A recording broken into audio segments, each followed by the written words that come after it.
against the strongest players in the world.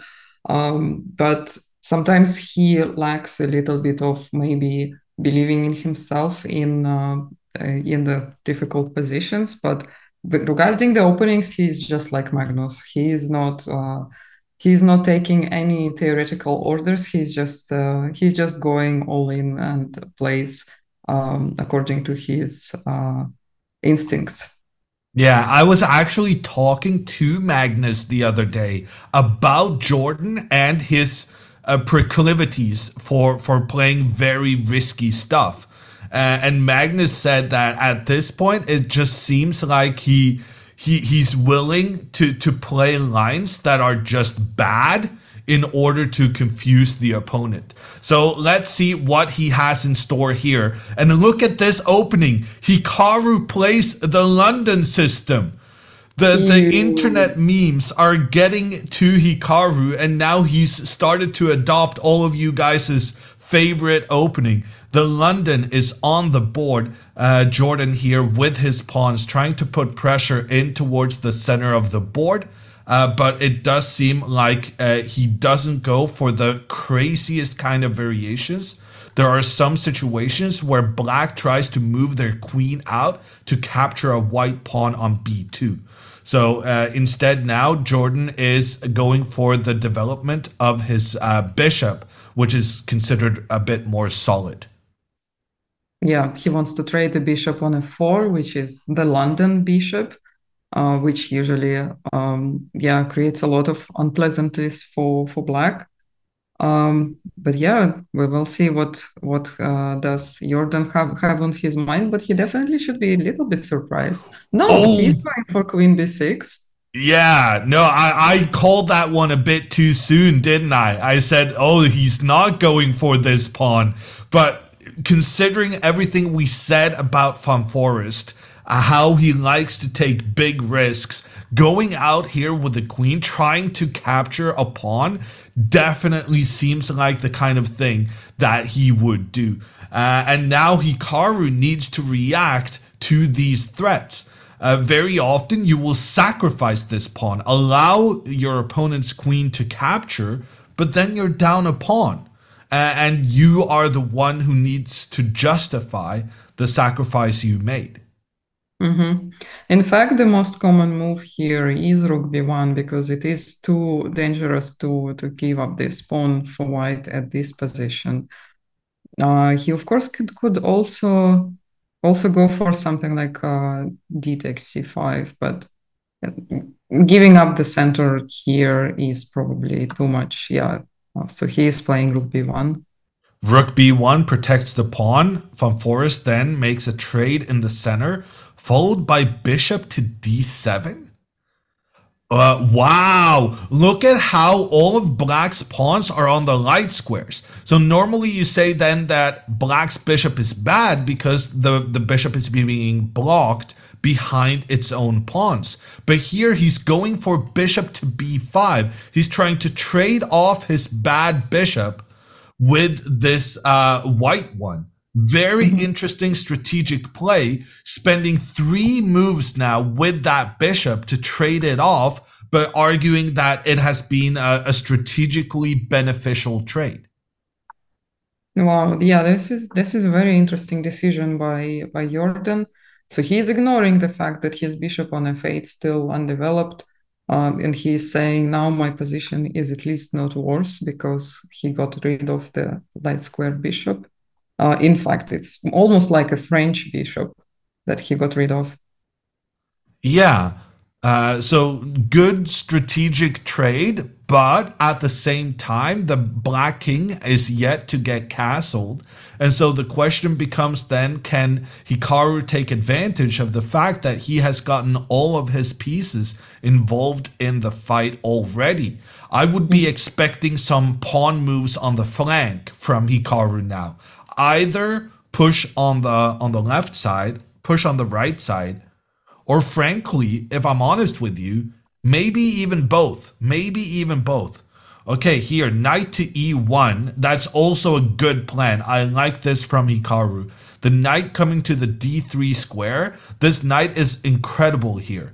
It's having control of some nice squares moving forward, but it's also doing a good protection job on the b2 pawn. Mm-hmm. Yeah, indeed. He used the fact that Jorden had to sacrifice so many tempos for trading off the like squared bishop. So Hikaru in return had time to reroute his knight to a better square. And as you said, now all his pawns are looking to the center, and he could be advancing a4, he could be advancing h4. He even can move the f pawn because the position is in quite a closed character, and he can always stop any attempts to push and open the e file to black. Yeah. No, I'm expecting some aggression here, if I'm honest. Mm-hmm. I'm expecting h4 and g4 maybe even. Like the black pieces, because of these two black pawns, these pawns are great in that they are controlling the center of the board, but at the same time they create a natural barrier for instance, the black queen to get from the queen side, the left side of the board, over to the opposite side.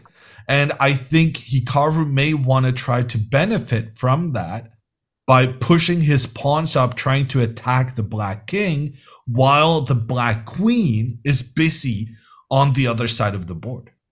Yeah, indeed, it's quite a typical theme in the London, and that's why Black usually tries to push the pawn on e5 to break the center open and connect the queen to the king side. But at the moment, at least he has two pieces defending the king in theory. But of course, Hikaru has much more pieces aligned to many more pieces aligned looking at the king. So it's all about the tempos now. Yeah, it's so much easier for Hikaru to get more pieces pointing in towards this black king. So I'm really intrigued about the next couple of moves.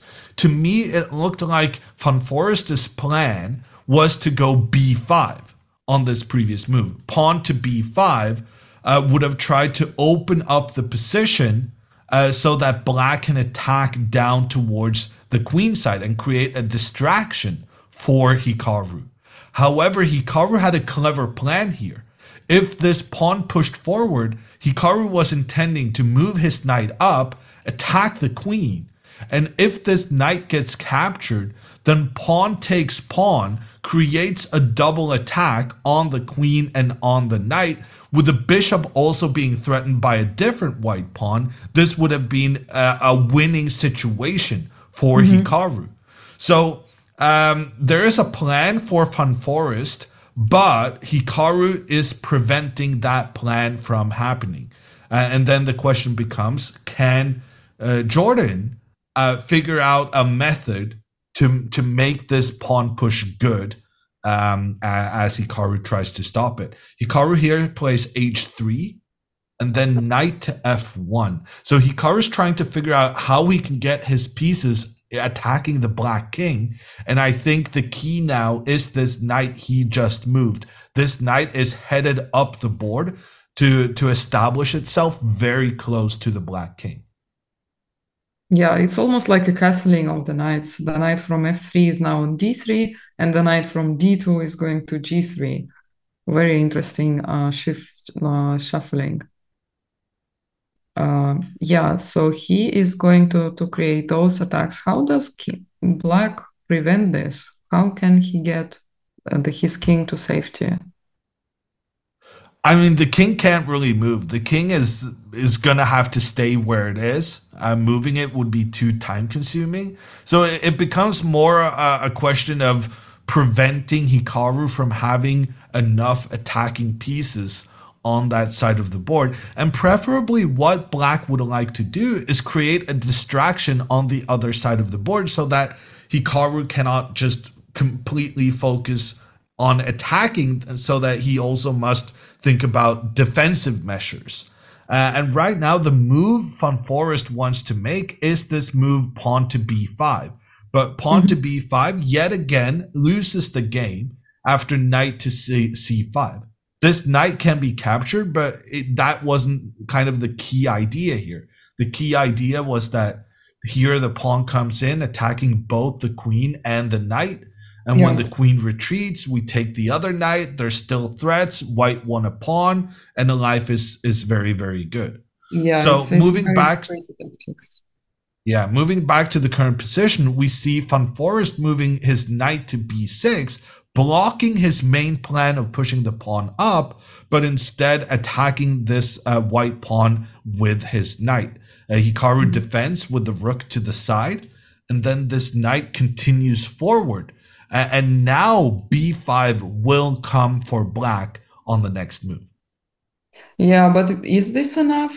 I mean, he did put his knight on the nice position. He might play b5, but it feels like the threat against the king is so much more crucial than those attempts on the queen side. Time will tell. For now, I think it's difficult to understand how white would uh, give some kind of checkmating attack on the king. We see that chess.com actually gave a question mark to this move Hikaru played. Um, I'm. It's strange to me that that move was criticized because Van Foreest had a very clear plan here of playing b5. And Hikaru, by pushing his pawn forward, he attacks the knight, forces the knight back, and now the b5 plan is no longer viable. So to me, it looks like a perfectly fine move. One of the disadvantages of pushing the pawn forward is that white no longer has that pawns protecting each other in a row Mhm. in towards the center. And I guess that's what the computer is unhappy about, but for the moment, I don't see a big problem in it. Hikaru now moving his knight up towards the black king, and Van Foreest moving his knight back. Very strange play from black here. Having spent so much time moving the knight up, he then goes back with the knight on consecutive moves right afterwards. Actually, is not is not b3 possible if so? For example, if Hikaru played knight g3 instead of b3, is b5 possible? Because I think b3 followed up by knight c5 comes with the same tactics as you showed earlier. Ah, b3 then. And when the knight moves, we have this same trickery against the b5 pawn. So maybe, yeah, maybe Hikaru was rushed in pushing that pawn forward immediately. Maybe he did not need to be concerned about this pawn push. And now that he has forced the black knight backwards, he now faces, well, b5 is still not possible. I struggle massively seeing what Van Foreest is going to do about this position. Hikaru's last couple of moves, the bishop back and the rook to the side, it feels like kind of moves not doing anything in particular. But because black has absolutely nothing to do as long as this b5 pawn push is not available, Hikaru does have quite a free hand at just doing whatever he feels like on the Mhm. king side of the board. And this black queen, we talked about it. This black queen is far away from the black king, and that's what Hikaru is trying to punish right now. He is going for an attack on the Yeah. black king. Yeah, obviously the queen on a6 is pretty badly placed. The only thing I don't like about white's position is that all the pawn structure is kind of messy. So I struggle to understand which pawn is like defending what, and it feels like at least there is one weakness on c3. So if Hikaru will be able to get rid of it, he probably will be fine. But the black's position just seems really solid at the moment. Yeah, and the best way of getting rid of this pawn weakness would be to move the other pawn backwards. But we're Mm-hmm. not allowed to move our Too pawns late. backward in chess. Yeah. So maybe Jordan did manage to get a weakness out of the move b3. So knight c4 provoked Hikaru to play b3, and that's what he wanted. Maybe he didn't even have b5 so much in mind. Yeah, no, this knight has been amazing. The knight on f6 went on a journey. It went first here to d7, then it went further on to the b6, then it went up to c4, and then it just returned that very same path back. Von Forest literally spent 6 moves moving his knight 3 moves up and then 3 moves back. And somehow it all worked out because he did manage to put pressure on this white pawn, which Hikaru is now advancing up the board, but which is a target for black's pieces. Yeah, yeah, absolutely. This knight was such an MVP so far in creating weaknesses. But Hikaru is playing c4. He immediately pushes the pawn out of the way, saying this is not going to be a weakness anymore. But of course, Jorden is not going to capture it immediately because that would be too easy for white. Yeah, so this pawn, even though white is lacking some protection, if the rook captures the pawn, relying on the queen's defense of the rook, then Hikaru has the knight moving to attack the queen while also opening up an attack on the rook. And in these trades, white ends up being up a rook in trade for a knight. So instead, after the capture between the pawns, Von Forest decides not to capture the forbidden fruit or pawn in this case. He doesn't want the juice nor the juicer. And he instead That's a goes point. for knight to f5. Just trying to make a trade with Hikaru's knight. Or maybe it's the same idea to provoke another weakness with g4. Yeah, I, I'm sure Hikaru would consider g4 if he had the option, but I guess moving the knight back to then go g4 and try to kick the knight out, it feels a bit too much. But on the other hand, oh no, that was me just moving around. Did No, no, Hikaru play knight Jordan is f1? still thinking, yeah. Okay, yeah, my bad.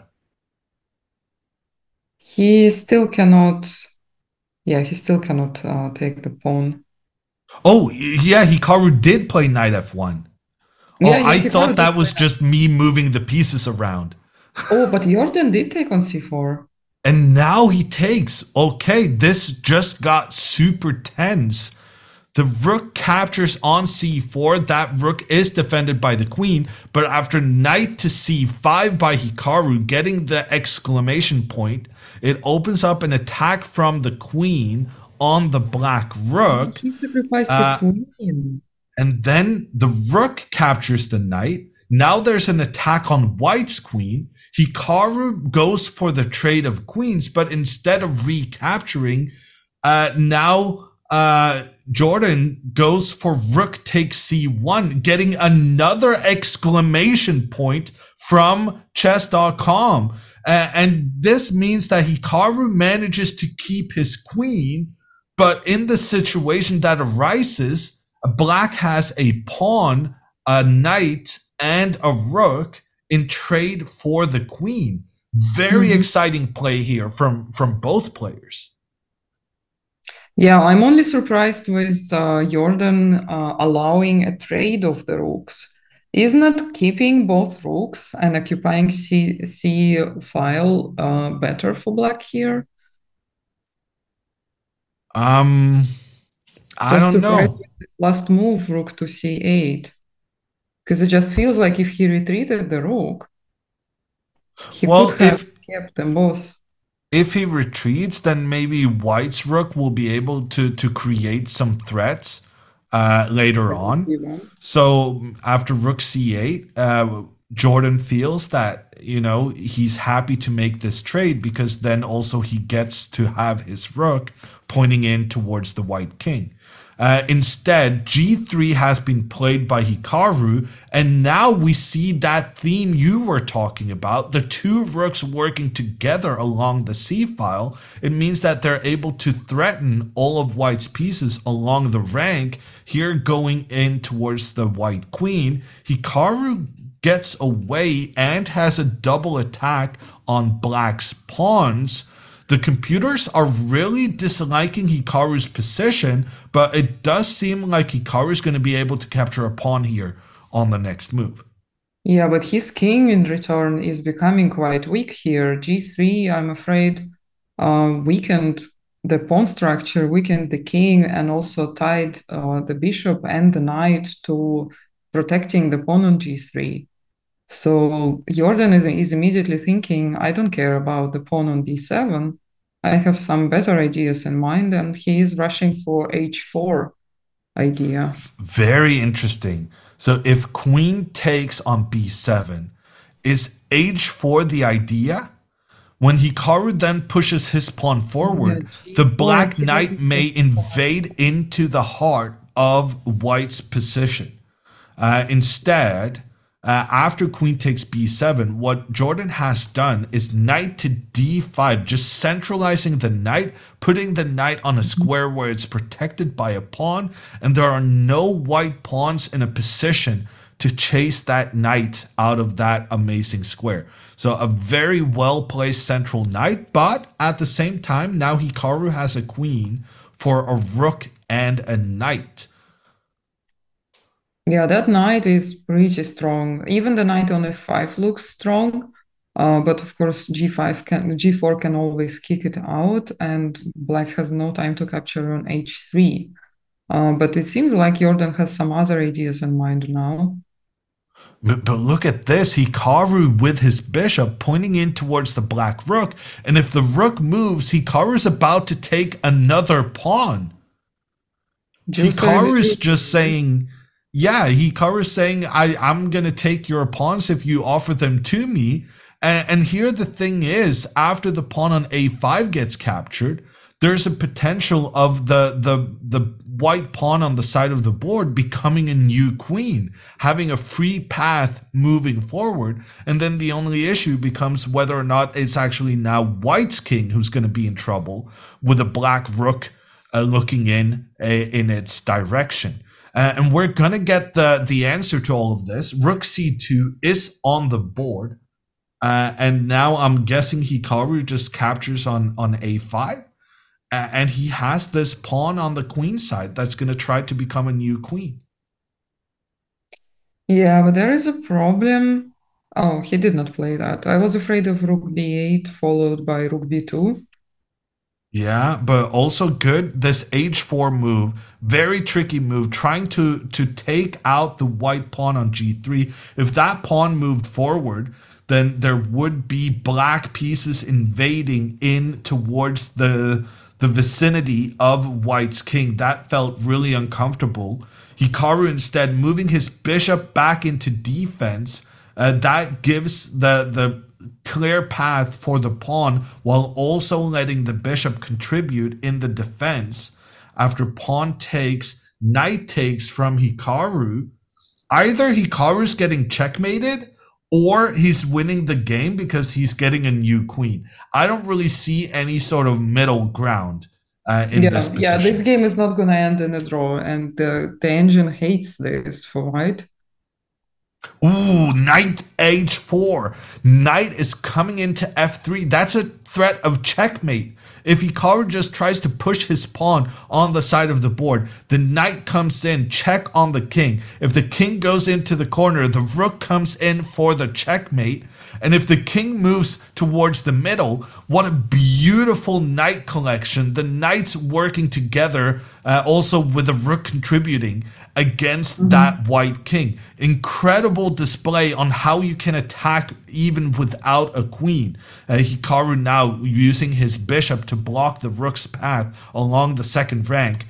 Von Foreest just getting more pieces involved into the attack, capturing a pawn on f4 in the process, attacking the pawn on h3 as well. Hikaru now playing well, knight to e4, both attacks the bishop on d6 and defends the bishop on f2.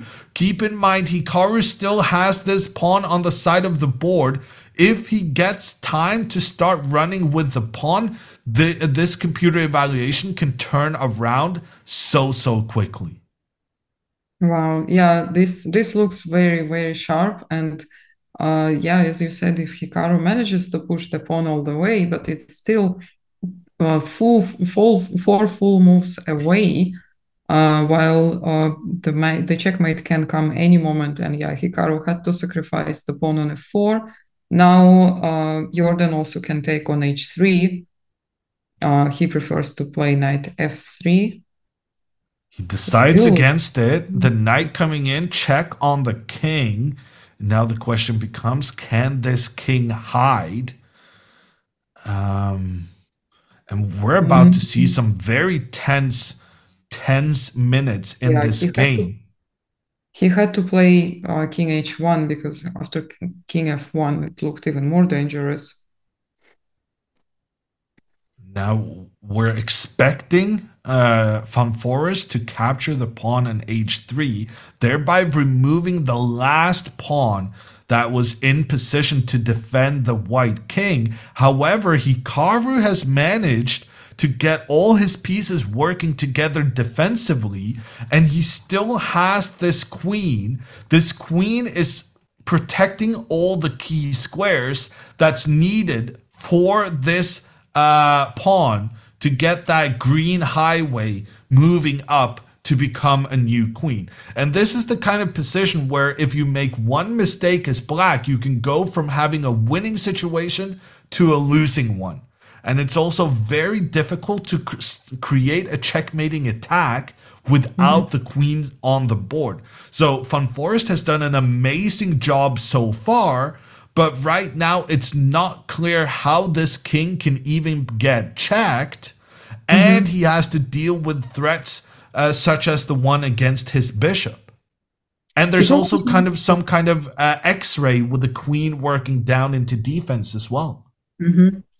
Yeah, what Jorden needs now is to bring a second rook into play, but how can he do that? I was thinking rook b8. Yeah, rook b8 seems sensible, but after rook b8, the knight f6 opens up that X-ray for the queen to get back into defense while also capturing a black knight while you're at it. I saw the computer's top choice is rook to c3, which is just mind-blowing to me because that's not protecting the bishop that was under attack and instead moving your rook to a position where the knight can capture it. Like, Hikaru could just take that one, but apparently that's bad because then the attack against the white king continues. This game is absolutely wild, and I am not sure that we should discount the possibility of Hikaru winning this just yet. This position is full of traps for both players, which means that Hikaru is very likely to blunder, but as is Von Foreest. And the thing about blunders is that blunders can only be made by the person whose turn it is to move. So right now, we're waiting to see what Jorden does. King to g7, interesting move, trying to involve the rook along the side of the board to increase the attack on the white king. But as we see by the markings, that is considered a mistake by the computer. Hikaru now has the option of getting his king off that bottom rank, but the king now also will be attacking both of black's knights at the same time.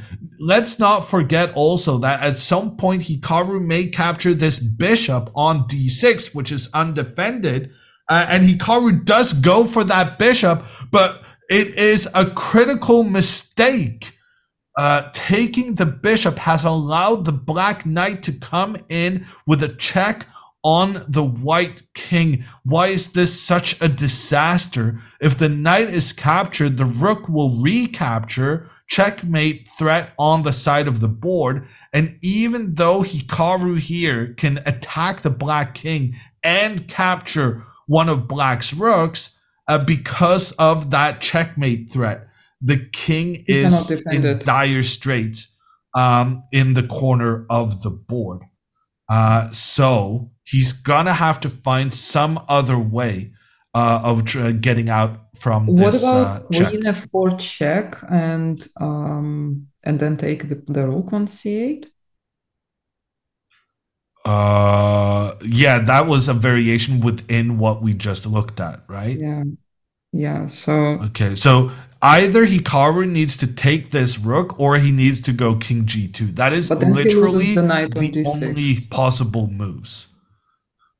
Getting the king out means that the king is not likely to get checkmated.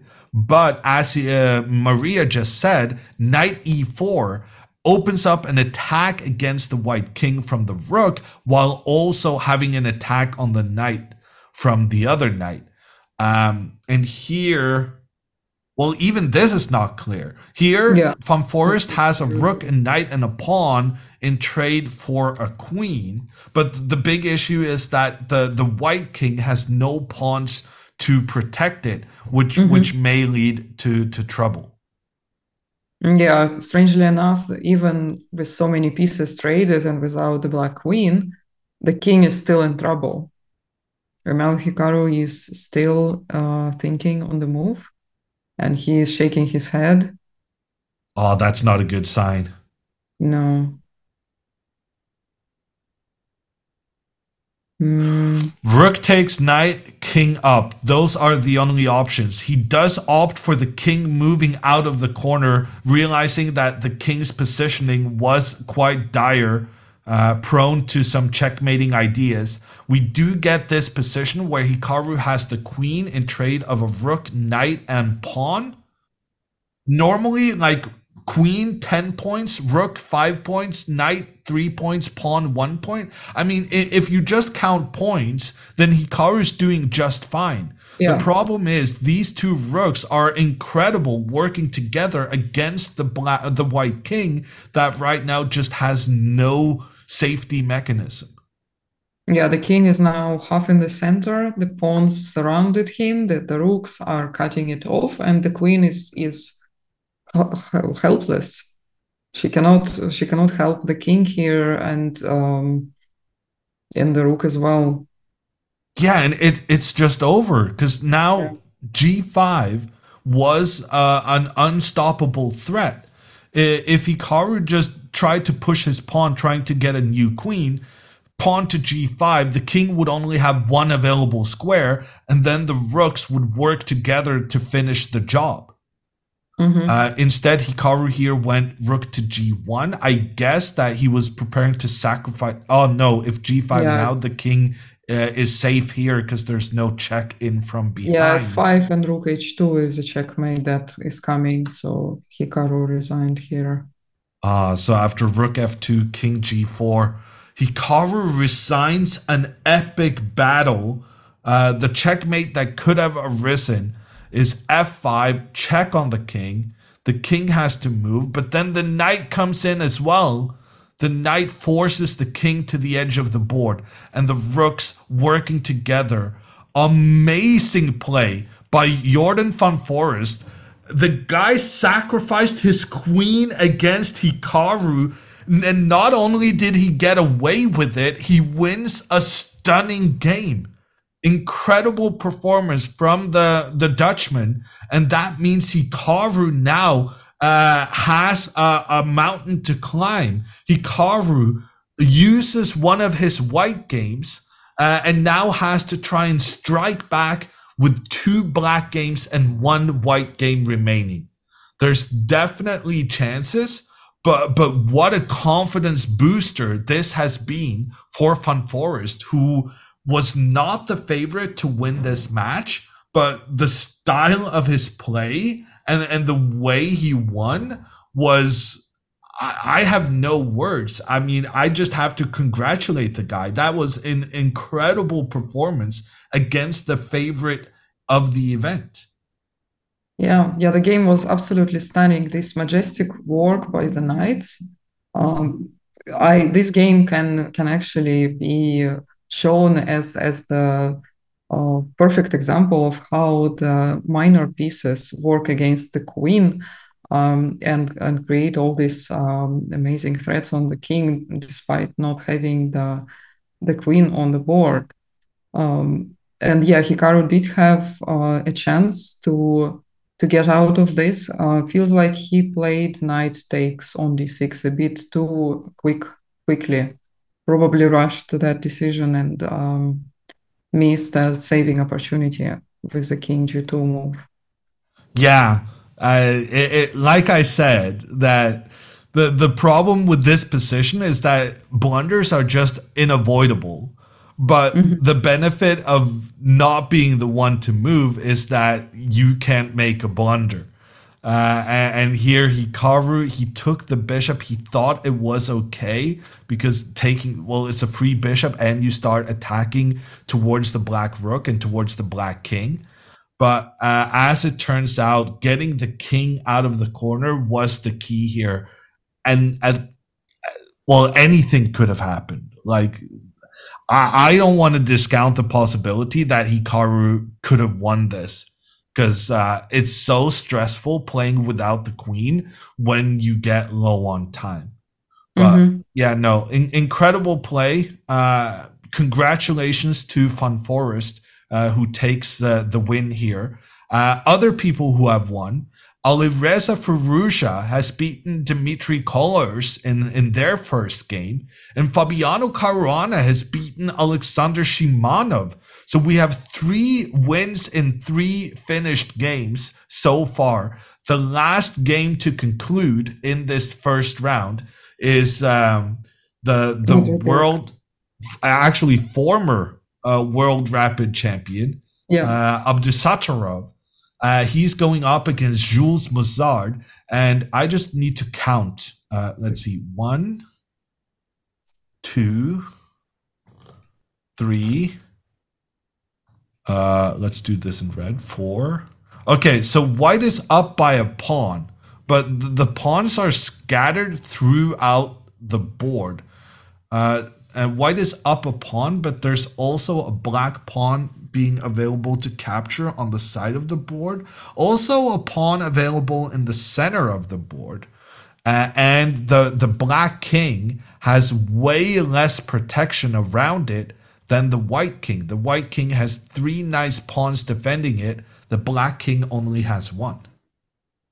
Yeah, that might be the main reason why Jules is probably not very happy with his position. His king is definitely in trouble, while Abdusatorov has an exemplary uh, pawn structure around the king defending him. So his rooks are freely roaming around and attacking the queen side, while the black rook is stuck on g7 pinned.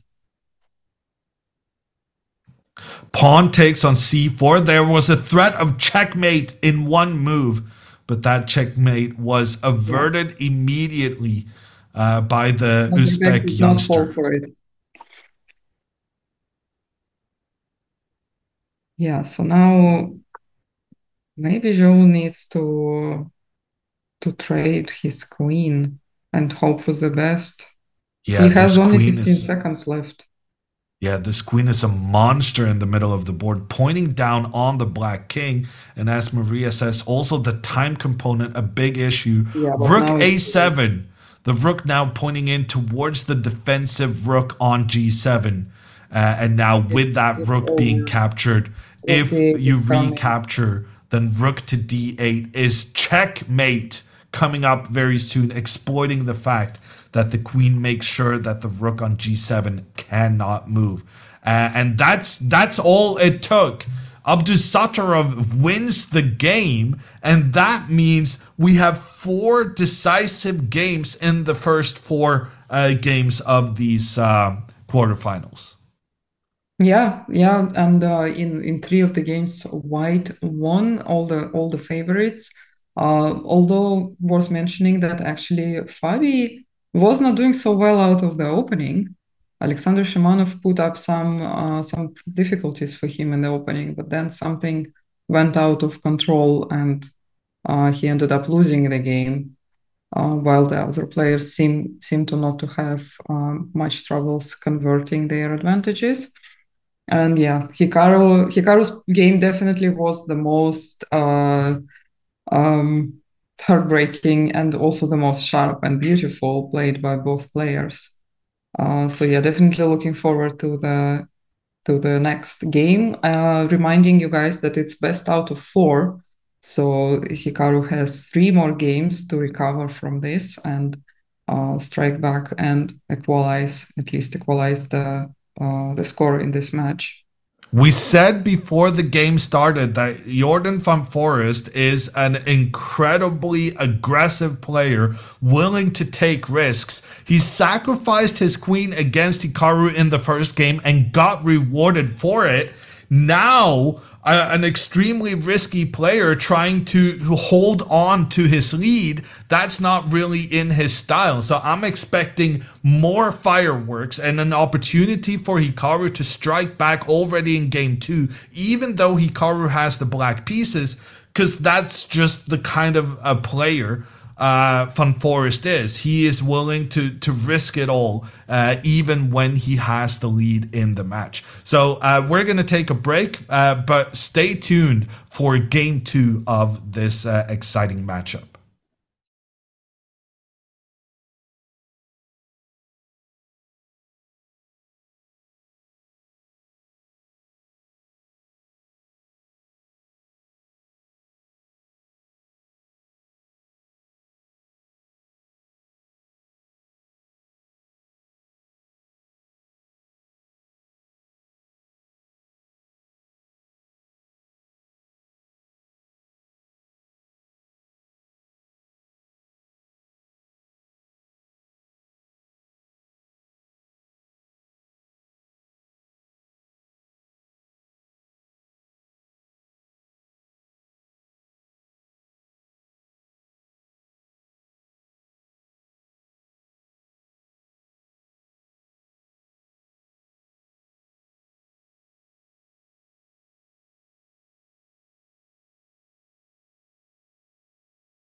Welcome back to the ChessKid Cup of the Champions Chess Tour. We had a thrilling first game in which Jorden from Foreest sacrificed his queen but created a mating attack on Hikaru's king to actually win the game with the black pieces. An incredible performance by the Dutchman, and that means Hikaru is now trailing this best of four match. I'm Jon Ludwig Hammer, and I will be hosting this tournament together with Maria Emilianova. And Maria, what can Hikaru do mentally after having lost a game like this? I don't think Hikaru should be worrying too much. He just will play his normal chess. In fact, the game just started. We see modern defense, something actually similar to kind of hippo structure, just with one pawn missing. But I don't think with the best of four, he's not in a must-win situation. He, of course, is annoyed, but he's just going to play normal chess and Well, do you think this is normal chess? The modern opening, not putting the pawns in the center of the board and being very aggressive on the flanks. This feels yes. like Hikaru that's really trying to win with the black pieces as a result of having lost the first one. Yeah, but that's also normal Hikaru. Even without a first loss, he would go for something like this against Jorden because why not? And here we see Hikaru first being very aggressive with the pawn, then only one step forward with the side pawn protecting the first one. He rushed forward. White here has these two pawns in the center, controlling nicely and well supported these pawns both by the knight and the bishops. But Hikaru is hoping to exploit his advantage of having pushed the pawns further up the board on the queen side. Sorry, shall we flip the board? Yeah. Let's. Yeah, so what I wanted to say is, of course, Hikaru is playing solid chess, and we see over and over against the same openings against like Wesley, against Magnus, against all of the top players of the world. But when we saw Hikaru playing with white the London system, it was already the first sign that he is not going to go into his usual theory against Jorden, because he knows how aggressive Jorden is playing against all of the lines, and he will most likely deviate from Hikaru's normal prep, and he will be prepared to play against his usual openings. So what Hikaru probably prepared, and maybe there was some adjustment for this game because of the loss, but I suspect that Hikaru already prepared to play something like this beforehand. We do have some interesting decisions being made on the board. I just want to go back to highlight this move, pushing the pawn forward in the center, really taking the game to Hikaru.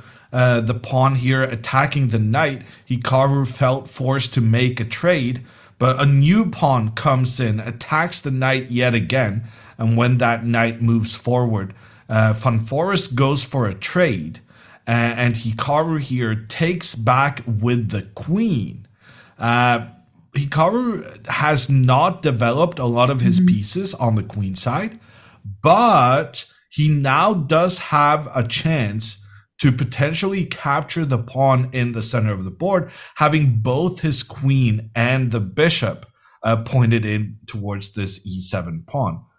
Queen e2 then is a sacrifice from Van Foreest, and the question then becomes, what happens if Hikaru takes the challenge to just grab a pawn in the center and say, hey, I may not be developed, but I have one pawn more than you do. and maybe this is going to be the way for me to strike back in the match. Yeah, and I think I think he's gonna do it because although his pieces are a bit undeveloped and the king is not castled, white king is also not castled yet. And having queen centralized, he is controlling a lot of the squares in the center. White, without the pawn on e5, is losing control over the center. And Hikaru will be only two moves away from developing the pieces. So I think um, yeah, I think this move is not, at least it's not as scary looking as grabbing the pawns in the previous game, where his king was under fire, under attack. Uh, so I mean, given how the game has gone so far, I feel like we've seen a Hikaru who's very willing to take risks, Hmm. and bishop takes pawn just fits into that Yeah. narrative. And it's very important to not to change your style, to not to second guess yourself just because of one loss. Because if you play like that and you continuously win the games, just one loss should not change your perception of the game. You should still play your normal chess, and that's what Hikaru usually talks about. He says it's important just to quickly forget, to have a short-term memory loss, and that just go back to being yourself. Because sooner or later it will be proven that you are a stronger player. Yeah, my problem with that theory is just that I struggle having the short term memory losses.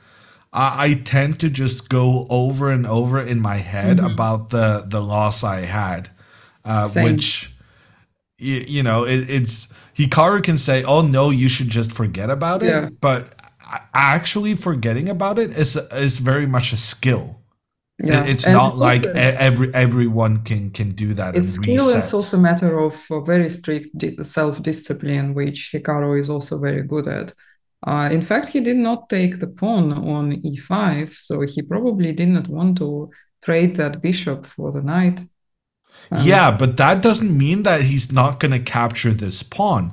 I yeah, think it's still bishop to e6, the point is to that this bishop now controls the fine. c4 square, which means white's option of going c4 trying to kick the black queen is no longer available. And Hikaru says, I do want to capture this pawn on e5, but like Maria said, maybe he doesn't want to use the bishop for that task. Instead, now he's getting ready to use the knight. Two steps Mhm. forward into the center, capturing a pawn and getting centralized. What else Mhm. can you ask for?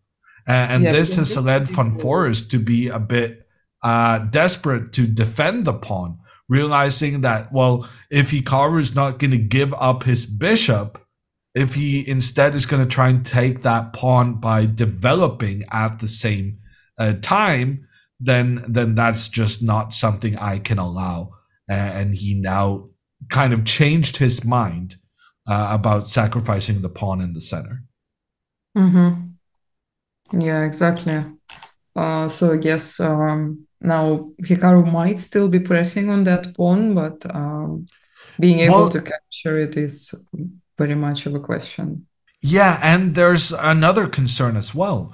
This bishop having moved means that the queen now controls the e4 square. Hmm. And this is key in the variation after knight to d7.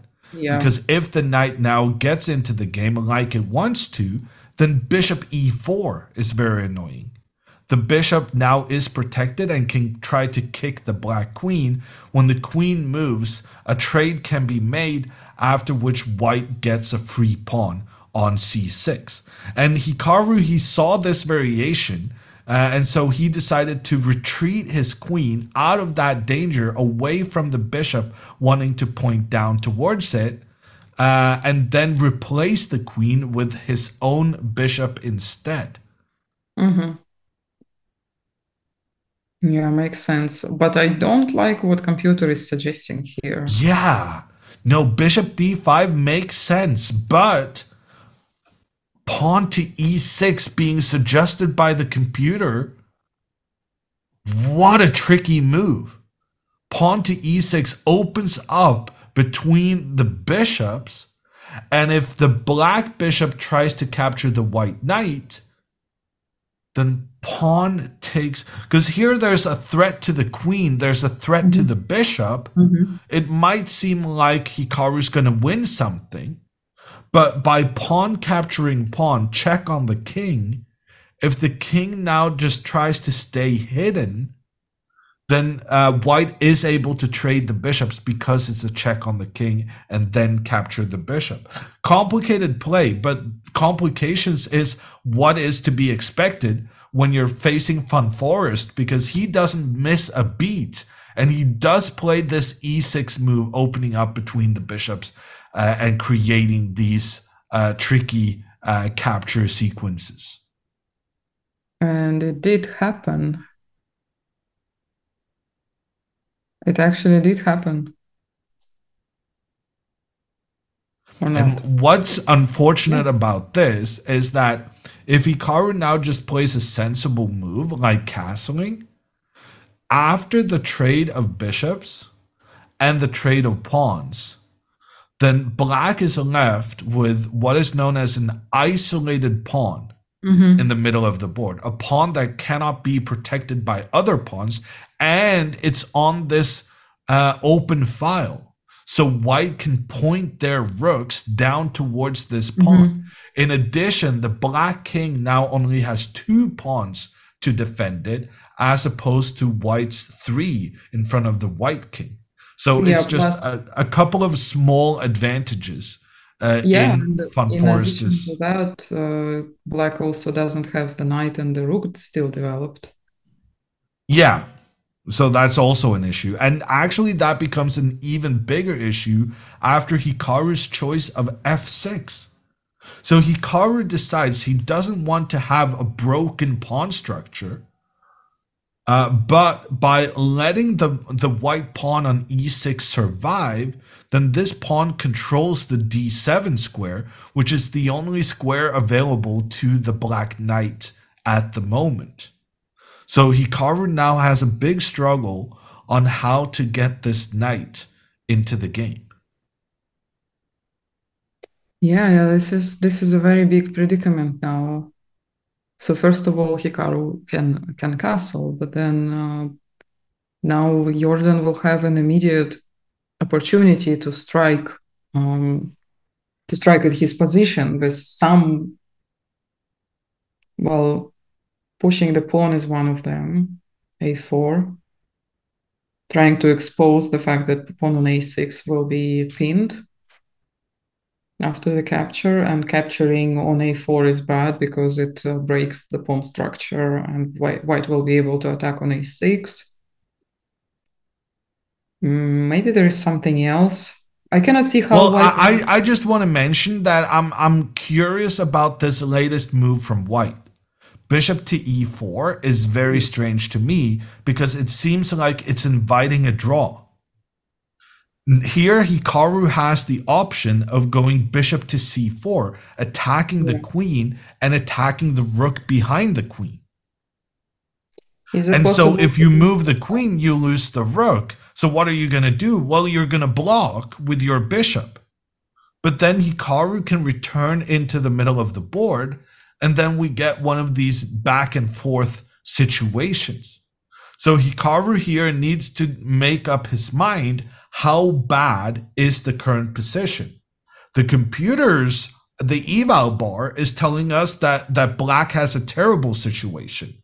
But it does seem like Foreest having the lead in the match might be going for a draw to keep that lead with only 2 games remaining.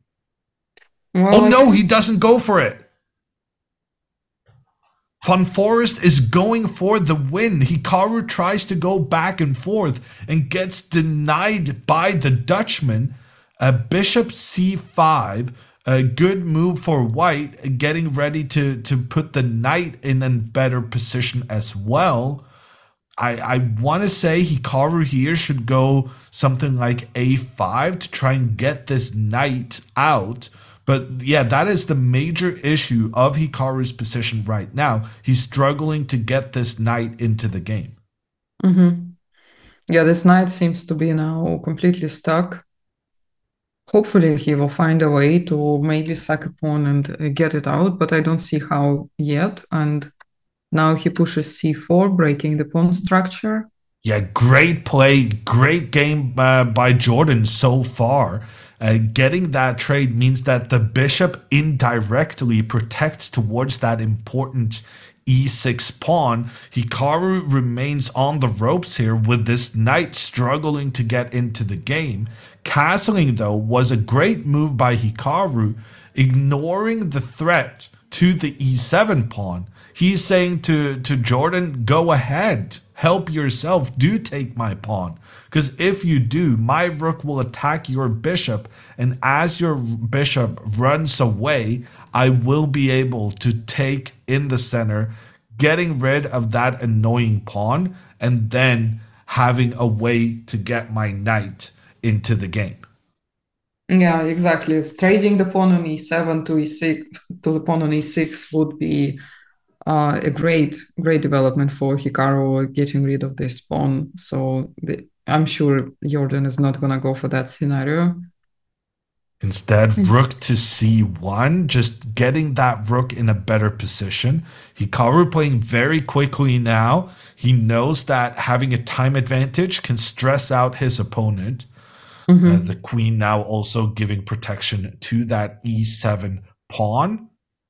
Next move, Hikaru will play a5 so that his knight can get into the game. Yeah, a5 and knight a6 is one of the plans. He could bring the rook. He cannot really bring his bishop back to play on g7 because pushing the pawn would expose his king even more and allow the knight to come on e5. So he basically plays without two pieces at the moment. b4 by Foreest.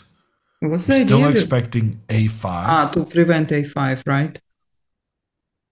Hikaru goes for the trade of bishops.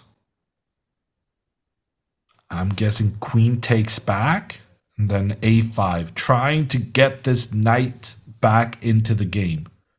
That is precisely what happens. Foreest then, rook b1, Yeah, keeping the pawn protected. And threatens to take on a5 with the tempo. Taking on a5 would then open up for the white rook towards the black queen. Hikaru's on the ropes, but I don't see how white is going to win anytime soon. Hikaru is not down any material. The number of pawns and pieces are still equal. So the only problem is the activity of the pieces.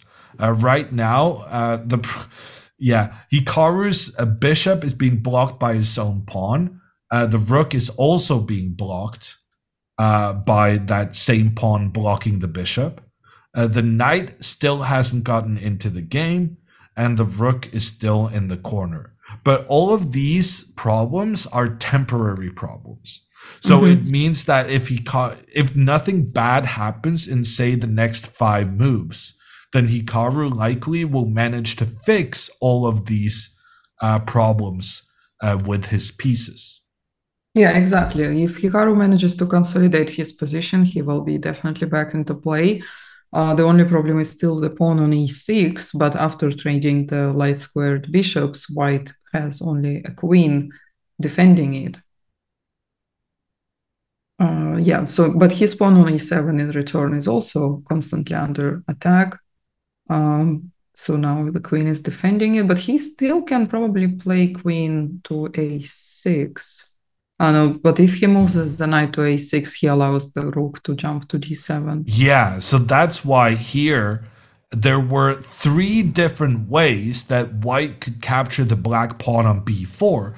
Foreest chooses none of them. Instead, he tries to improve his worst placed piece, the rook that was just standing here pointing towards its own pawn. Now it's standing in the middle of the board, pointing down the entirety of that open file. And the idea was that if Hikaru tried to get his knight out, then the rook would be able to infiltrate where the knight left its post, controlling that And then take on d7 squares. e7. Instead, here, Hikaru plays rook to e8, just offering extra protection to the e7 pawn. So now maybe Jorden can take on b4. Hikaru's next move is probably likely queen a6 to try to bring the knight out. Yeah, I would definitely expect this rook takes, taking a pawn and putting pressure on the opponent's queen. But after queen to a6, there's threats against the a2 pawn.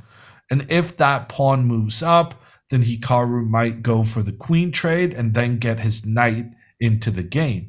And slowly but surely, Hikaru here actually is improving the positioning of his pieces. And if you're following the eval bar on the side of the board, the eval bar has calmed down considerably compared to earlier stages in the game. So it does seem to me that Hikaru is about to save himself from a very troublesome position. Yeah, indeed. And also with the absence of queen in the center, he will be able to push f5 eventually and release his bishop from g7 back into the game. Now the question is, how is Jorden going to take on b4, or if he's planning to take it at all? But I did like the comment from Sultan, who said the knight on b8 is actually useful now, protecting the pawn, the square on d7 from the rook. Yeah. The knight, even though undeveloped, playing a part in this game. That being said, rook to d7 is still an option for white here. Because if the knight captures the rook, the pawn will recapture, opening up for the queen to give check on the king, as well as the pawn attacking the rook. So even though the knight is pointing towards this square, it's still possible for the rook to go there. It's just that after queen b5, black goes for the queen trade, and there's still the threat of capturing the rook later on. So Hikaru has calculated that he's happy to allow this rook to come in right now, because then he's almost certainly guaranteeing himself a queen trade. Yeah, right but after. that said, it's worth mentioning that if he takes on b6 here and Hikaru recaptures, he's not winning the pawn on e7 that easily, although it looks like he can take the queen and then take on e7. But there is a move that stops with knight a6. He will force him to trade on e8, and then there is no piece to defend the pawn on e6, it seems like. So very tricky defenses here being concocted by Hikaru. And Jorden, after a think, decides against the immediate invasion of the rook. Instead, bishop takes b4 on the board. And after queen a6, Hikaru goes for the queen trade while also attacking a pawn on a2. Jorden doesn't want the queen trade, but then Hikaru captures the pawn, and now Hikaru is up a pawn in this situation. Yes, his bishop is still bad, his rook is still bad, his knight is still bad, but he is up a pawn, and that means he is close to saving himself right now.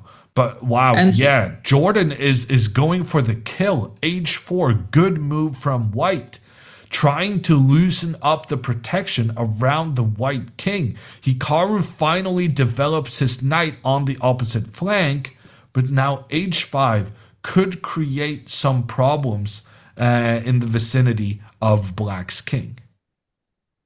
Yeah, but it definitely looks already much less threatening, this position, comparing to earlier.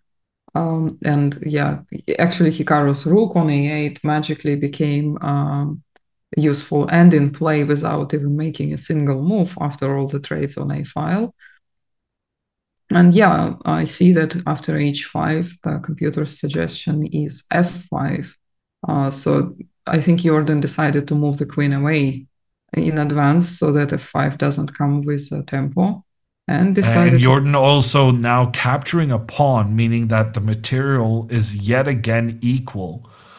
So right now it does seem like this second game of the match between Hikaru Nakamura and Jorden van Foreest might end in a draw. In that case, Van Foreest remains in the lead, having won game one. This is the Champions Chess Tour, and it is a best of four format.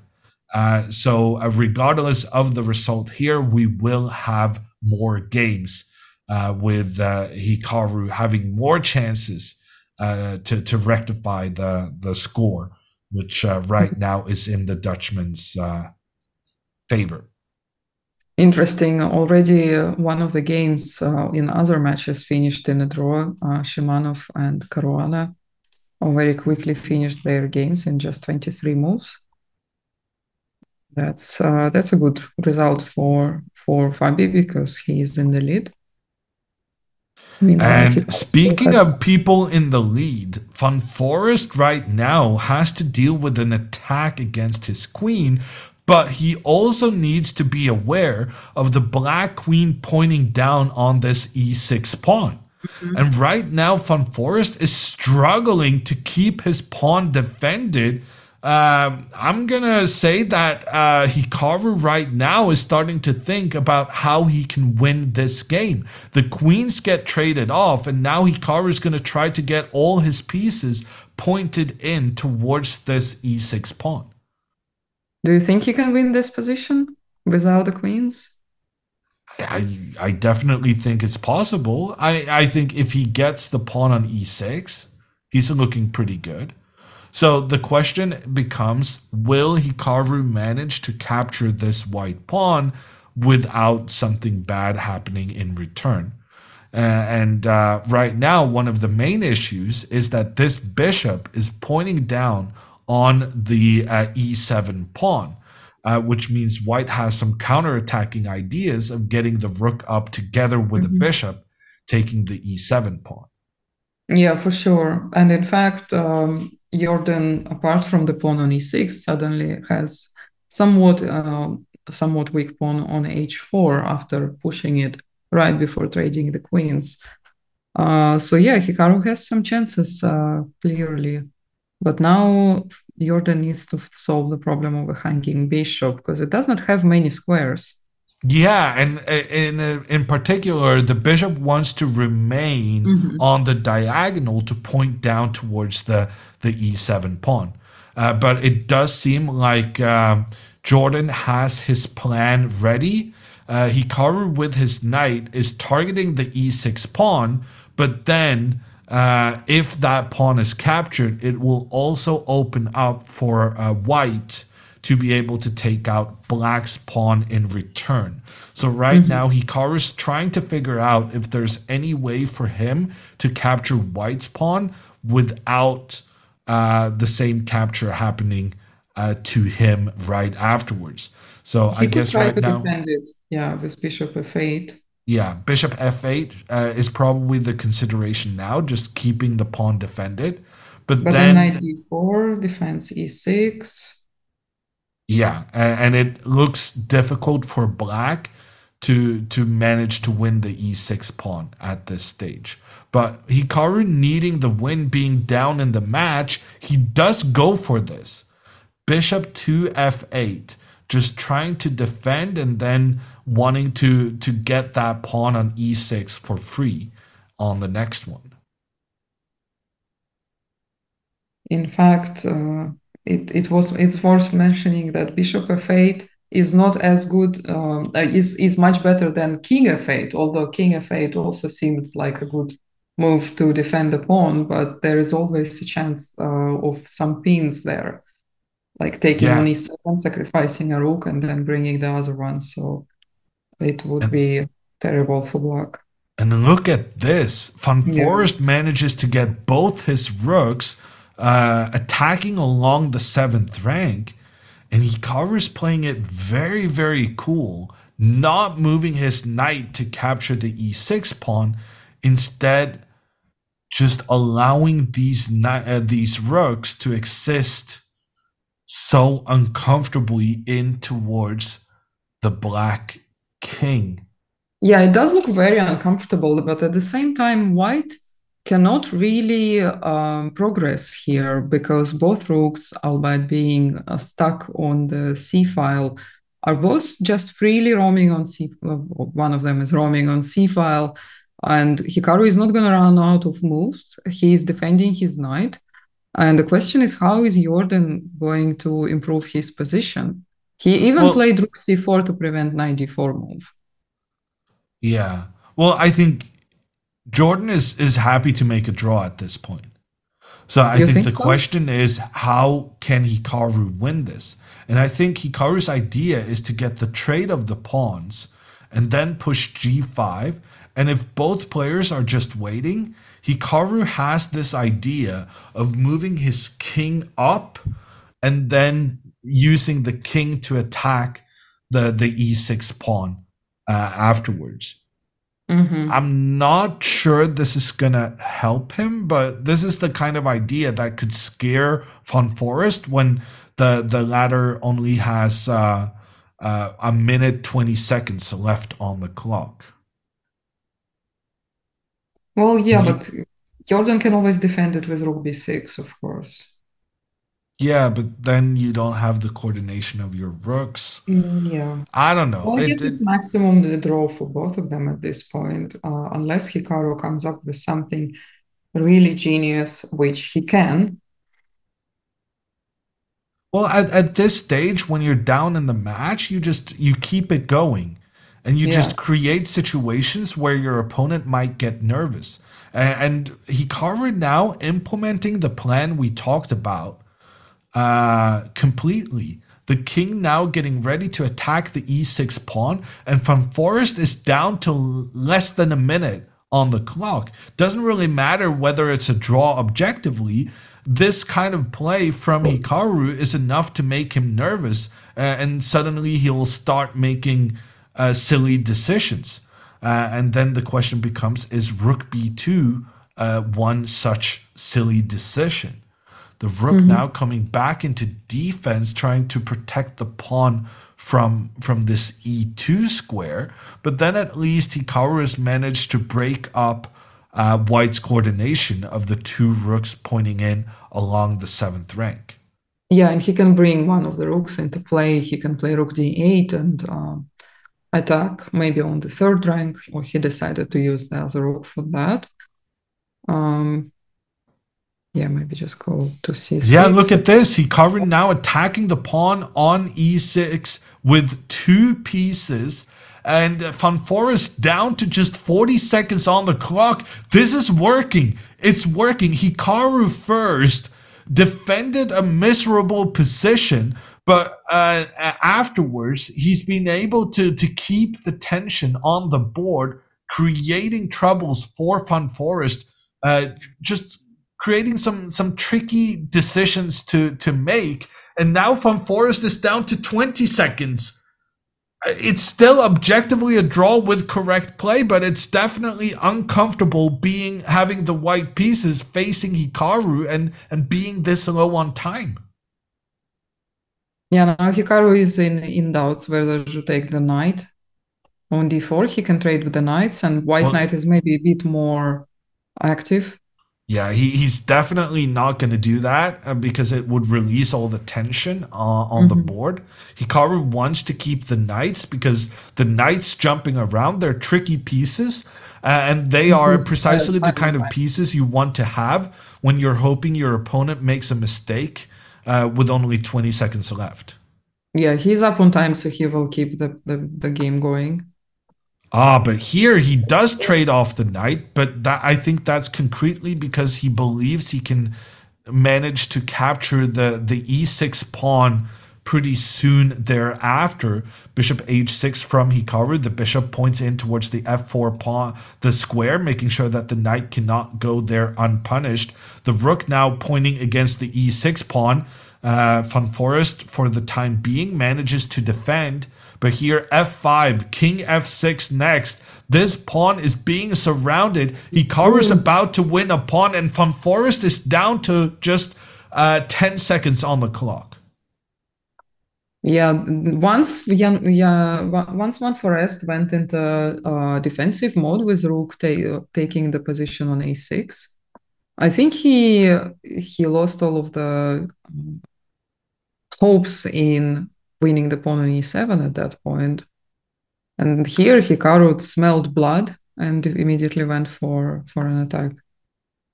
Yeah, great play by Hikaru so far, coming back from a really bad position out of the opening. Now the question becomes, can he win this? And right now, it doesn't look as though the pawn is pushing forward in the middle. And look at that! Winning! Oh, Bishop to c1! The bishop captures the rooks in an unfortunate position, and Hikaru wins the game. What a defensive effort from Hikaru. He barely had any pieces developed, but he persevered and he kept the tension in the game. He managed to keep the position complicated as Van Foreest just had 10 seconds remaining on the clock, and Hikaru gets rewarded for it in the end with the bishop skewering the two white rooks. And here the black rooks working together. Rook to b2 is going to be a good move here. Just having those rooks work together. Rook b3 even better. Have the rook point in towards the white king. And the result is confirmed. Hikaru Nakamura wins with the black pieces after not having developed anything on his queen side. Let me remind everyone, half a game. Yeah. This was the position. The knight could not get out. The white pawn was controlling the d7 square. The pawn on c6 and a6 meant that the knight could not progress. The knight couldn't get into the game. The rook couldn't get into the game. And then there's the deal with this pawn on f6, which was blocking the bishop and the rook. It looked like the most awful position, but we did say that Hikaru was not down on material, and if he managed to get his pieces into play, things could turn around for him. I gotta admit, when I said that, by turning around, I did mean that he could make a draw. But Hikaru, he just defended so tenaciously and then saw an opportunity to exploit Van Foreest being stressed about his time situation. And Hikaru managed to win this position with the black pieces. Stunning way to equalize the match.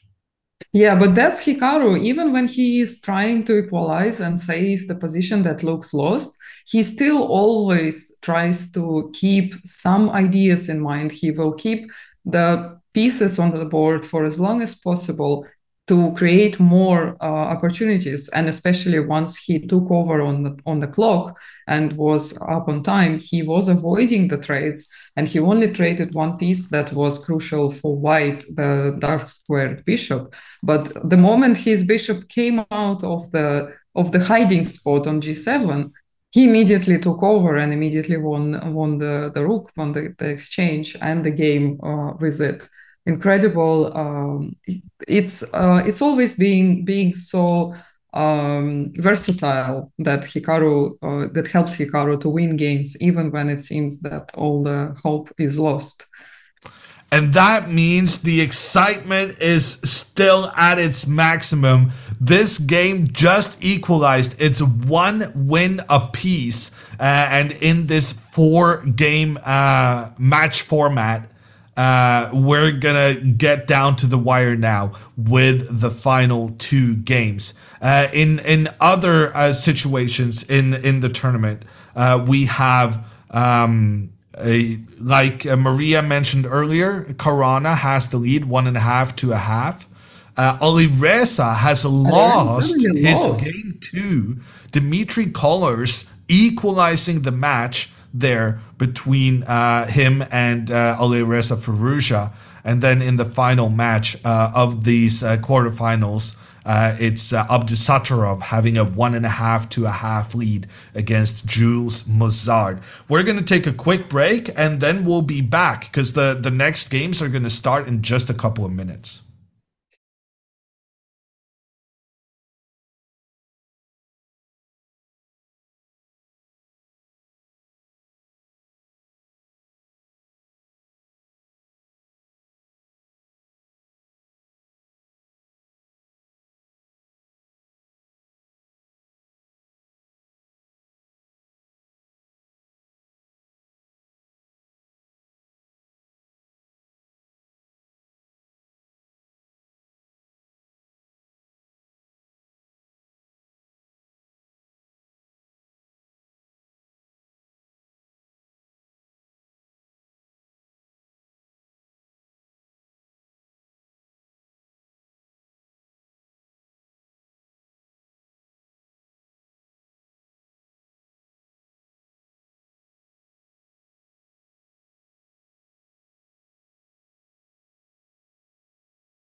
This is the ChessKid Cup, and this is the match between Hikaru Nakamura and Jorden van Foreest. They just got off to their third game. It's currently tied at 1 each. Van Foreest winning brilliantly with the black pieces in game 1, and then Hikaru showing his tenacious self to strike back in game 2. I'm Jon Ludwig Hammer, and I'm joined by Maria Emilianova. And Maria, what do you think of this opening here with Hikaru adopting an early queen trade? Yeah, that's called the King's Indian attack, right? With both of them playing G3 and G6, fianchetto. This definitely looks less exciting than the second game that we saw, where after Jorden managed to play E6 move, things looked terribly for black. Here, after the trade, it looks more or less even. I think Hikaru just decided to slow down a little bit and go for something a bit less, um, yeah, exciting. Yeah, But because in the first game we saw Jorden actually sacrificing his queen, but now by making the early queen trade, Hikaru's making sure that there will be no repeat of that yeah, feat for the Dutchman. yeah, but I do agree with the guys in chat who said that jet lag is real. Hikaru is in Norway and he's on his way to Norway chess, and of course, it's brutal to come from the US to Europe. The time difference is quite high, and the temperatures in Norway are not exactly like in. I will have you know, I'm sweating right now. Norway is unusually Really? warm for Okay. May. Although I do agree, we probably cannot compare to Florida and such warm Yeah, and I am U.S. in climates. Madrid, where I expected to just walk around in shorts and t-shirts, but it's plus 15 only. What is Uh, happening? What is yeah, no, happening the in the the weather Middle East? is weird all around. Probably not a good sign, but No. that's a matter for another forum. Here we're going to talk about how um, Von Forest tried to make a trade between the bishops, but Hikaru moved his own bishop away from that trade. But in doing so, he also let that bishop be blocked by both his own pawns and the two black pawns in the center. So the question then becomes, how is this bishop really going to be a good contributor moving forward? Van Forest, to me, it just seems like he's playing rather sensible moves. He's getting his knights out, he's getting his bishops pointing down towards Hikaru's position. And the one thing Hikaru has in his favor is that he's being aggressive with the pawns on the queen side. And Mhm. then I'm not sure that's enough to put pressure on Jorden.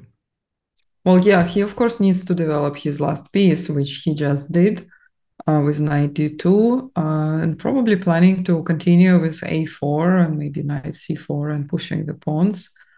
And now the very crucial question is, what is Jordan gonna do with his king? Yeah, he has the unusual situation where he can choose whether he wants to castle to the queen side or the king side. He has both options available to him. And right now, the computers are recommending that black castle queen side.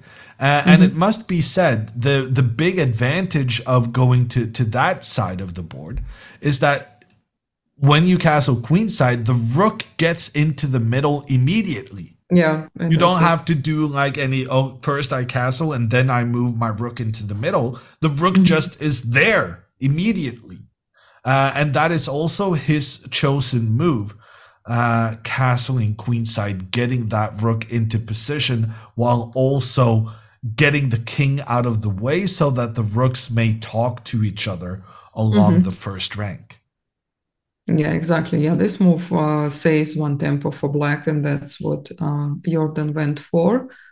Now, Hikaru probably should put the knight away just to avoid all the tactical options here for black, like taking on d2, for example, with the rook or with the bishop.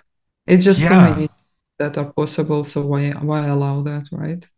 Yeah, but I actually think Hikaru is in quite a lot of trouble here. I You think think, so? yeah, no, I think the position is deceptive in how it seems like, oh, they just traded queens. Oh, it's boring. But Mhm. actually, the black pieces are working very nicely to. Oh, and it's a draw. Hikaru What? didn't like his position at all, and Hikaru goes ahead and offers a draw, which was accepted by Van Forest. An early result in this third game, and that jet lag is almost certainly the case. Hikaru just didn't like the position he got out of the opening, and he just offered the draw, which was accepted. Foreest now has a tied match, but he has the white pieces in the final decisive game. I'm starting to think that this match might go on to Armageddon. Hmm. Yeah, that's true. That's true. It's hard to imagine that we will see something as crazy as game one again or game two. So maybe yeah, they will settle for another draw and go for Armageddon. But yeah, I hope Hikaru will be able to recover quickly for tomorrow's games.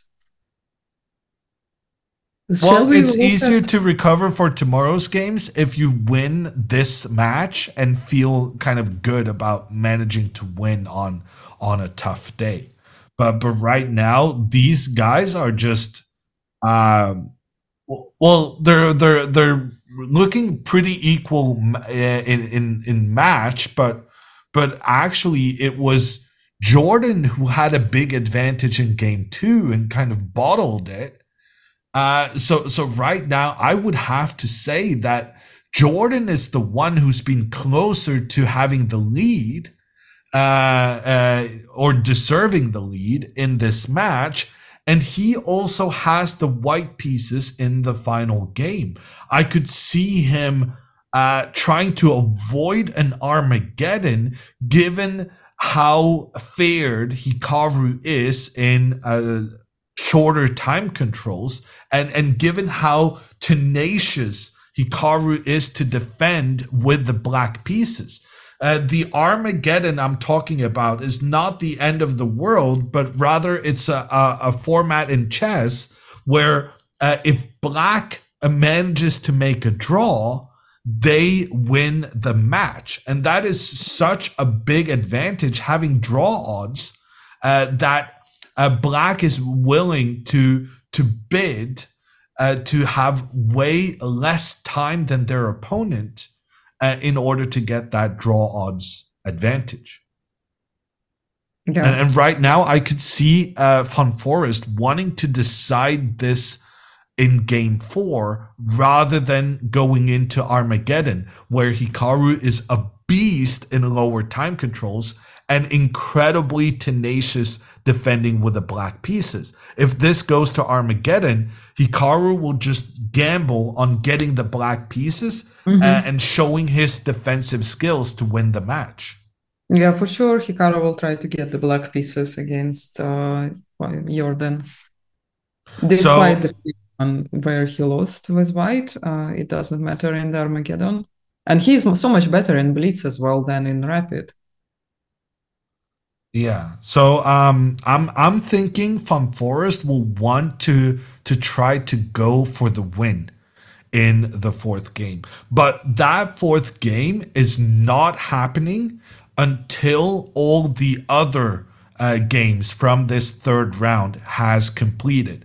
So we're gonna now check in on some of the other matches. First off, we're gonna check in actually not on round three, but rather round two, which was the game between Dmitry Kollars and Alireza Firouzja, where the lower rated German actually managed to win the game and upset Firouzja to equalize the match. Yeah, apparently it looks like Alireza just blundered a piece for nothing. So let's go and check how White ended up with an extra bishop. So we had this position here. It's a tense game.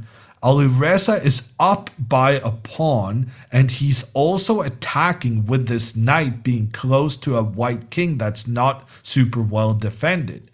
That being said, White has the threat of the checkmate on the back rank, in addition to threatening the pawn in the center and the pawn on a7.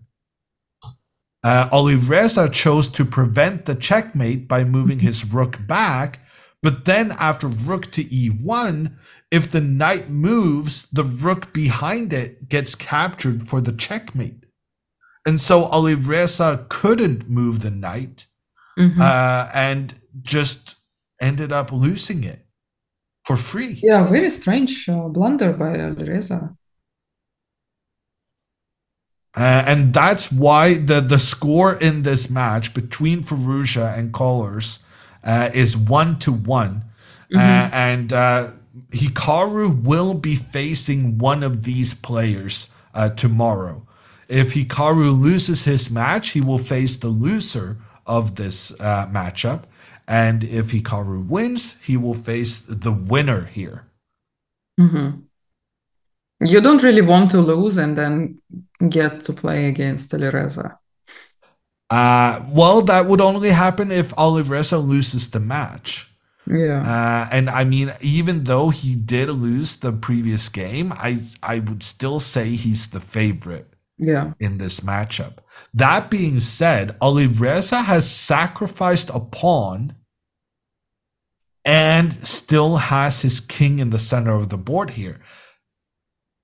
That being said, there's a queen pointing towards the black king together with the knight, and the bishop might also join the party. This is a super interesting position where Alireza, having sacrificed two pawns at this stage after bishop takes d5, actually has a very good position, even so, according to the computers, because the activity of his pieces is crazy good. Castling queenside now sees this rook taking that same file as the black queen, and with knight takes pawn in the center coming up next, there's going to be so much pressure down the center, but also along the diagonal towards the black king. Mm-hmm. Yeah, that's an interesting sacrifice, and I can see that computer really likes it. So how can Yeah, he? which is an indicator that things are going wrong for Kolars. And I mean, I could see why this is good for white. It does feel like all of white's pieces are contributing in putting pressure on black, while the black pieces are kind of more just like the victims Mhm. of the pressure. Yeah, also the pawn structure on the queen side is a little bit clumsy, and even though maybe Alireza is missing one pawn to defend his king, at the same time it's hard for black to kind of create any sort of attack since their kings all castle the opposite directions. Usually, both will try to attack on the kings on the respective sides, but for colors, it will be really hard to create some kind of attack, while for Alireza, everything kind of falls into place already with all the pieces pointing at the king. And now the queen tries to get away from this same file as where Alireza had his rook. But the problem is now the queen no longer protects the bishop on e7, which means after the capture in the middle, if black now tries to recapture, the bishop will come in, attack both the rook and the pawn. Mm-hmm. And if the bishop is captured, then the queen comes in, attacks both checkmate in the corner and the bishop. The bishop can save itself while avoiding the checkmate by capturing the knight, but then sees the last remaining white piece, the only white piece that wasn't already contributing, suddenly gets involved as the pawn recaptures, the white pawn getting out of the rook's path, opening up so that the rook together with the queen is yet again threatening checkmate. And notice how, for instance, knight f6, the defensive move you want to make to defend on h7, that is no longer available Mm-hmm. because of this pawn getting out of the rook's path, but also taking control of the key defensive squares. Just everything working beautifully in this attack for Alireza.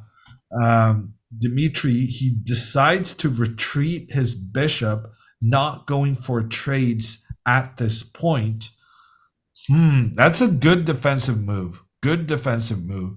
Right now, engine suggesting bishop to d6 on Alireza's behalf, but Do you That think he seems will a little play bit them? strange. Yeah, it seems like it allows to trade too many pieces. Yeah.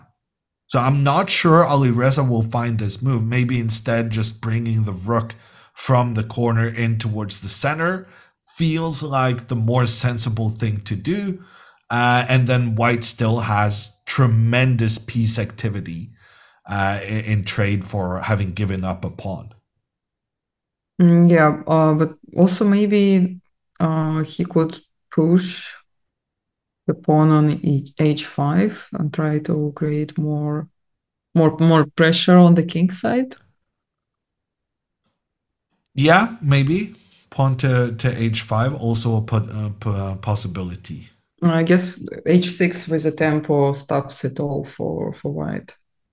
Well, And the then the thing problem about is, this h6 move is that h6 isn't really very good when this knight is being protected by the pawn. yeah. So, say we just make a move here with the rook in towards the center. If then h6, white isn't really too scared about this Mm, knight being captured because if it's captured, okay, rook to e1 was maybe a bad. But if I just move the king yeah. into the Yeah, so the corner, knight is defended basically. yeah, you're not too afraid of this knight being Mhm. captured as long as the pawn is defending, because then you have this opening up for the rook, which will just be devastating to the black king. Um, but h6, it's still threatening a piece. Alireza cannot do like anything here. He still has to find some accurate attacking moves to benefit from all of this Mhm. pressure he You don't has really want to do with his waiting moves, pieces. right? In this position, his pieces are placed too well to wait. But what to do, it's hard to find. But Yeah, maybe I bishop. also think he's sensing that this is the time to strike. Mhm. But at the same time, if you do something wrong, your pieces are all kind of like bishop on g2, for example. Like, for example, I would want to play knight d6, but he cannot do that because of the bishop on g2. Yeah, that knight would be captured, and as Maria points out, the problem with the bishop on g2 being unprotected means that black comes out on top Mhm. in this But variation. at the same time, playing bishop d6, trading the dark squared good bishop on f4 for a little bit kind of I don't know, not very active bishop on e7, It plus doesn't waste. make sense. Yeah, I cannot understand computers sometimes, but of Well, I course, think the idea is that after the trade, you allow for the rook to come up. And the mhm, rook both points towards the bishop. And if the bishop tries to run away, then it turns out the rook was also pointing in towards the knight, with the white knight trading on f6, and then the rook just taking out this defensive knight because the knight is all that's stopping the white queen from working together with mhm. the white knight, giving checkmate. Yeah, So that's the beautiful. idea is to get the rook involved to this Mhm. d6 square, but I agree with you that I think it's a very unhuman move to find because Plus, Dmitry will have bishop takes e4. Since one of the bishops is already traded, he can trade a bishop for a knight, and he's not risking giving the advantage to the opponent with a pair of bishops. And with so many pieces suddenly vanishing off the board, I don't know if it's enough for any sort of attack. Maybe well, h6 is the problem again, and the rook is hanging on a8. yeah. The problem is that the rook is under attack and the pawn is under attack. Mhm. And But h6 I mean, is the fact that Olivreza is still thinking and has been thinking now for 4 minutes, it does seem to suggest that this is a very difficult position mhm. to deal with. Yeah, absolutely. So Alireza definitely calculated this sequence of moves. But what he probably thinks is that capturing an exchange on a8 is not enough to win the game. And he might be right. I don't think so. I think that he's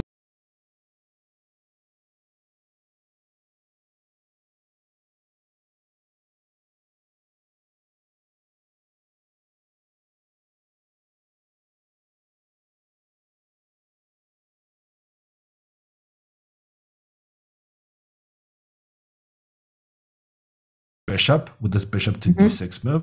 I think he would have played it already. Something happened with our sound, I think. Back. Okay. Good. Yeah. Well, I don't know which moves then he is considering apart from rook e1. Well, here's my suggestion. Knight takes f6, knight takes f6, bishop e5. Could this be something? Once again, trying to work with this queen and knight towards the checkmate. And then we're trying to eliminate the last remaining defender. Once again, we're giving up our own bishop on g2 because if we eliminate the defender trying to get this checkmate, we might go on a rampage with this bishop just taking everything in Black's camp. Maybe. I don't know. The engine is suggesting g6, but is this? Yeah, and so then g6, and then if you're a madman, you go h5 here.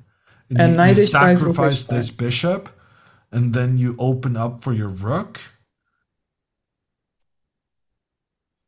And then, okay, computer says here g7, with the idea that if this one is captured, then it's checkmate. Wow.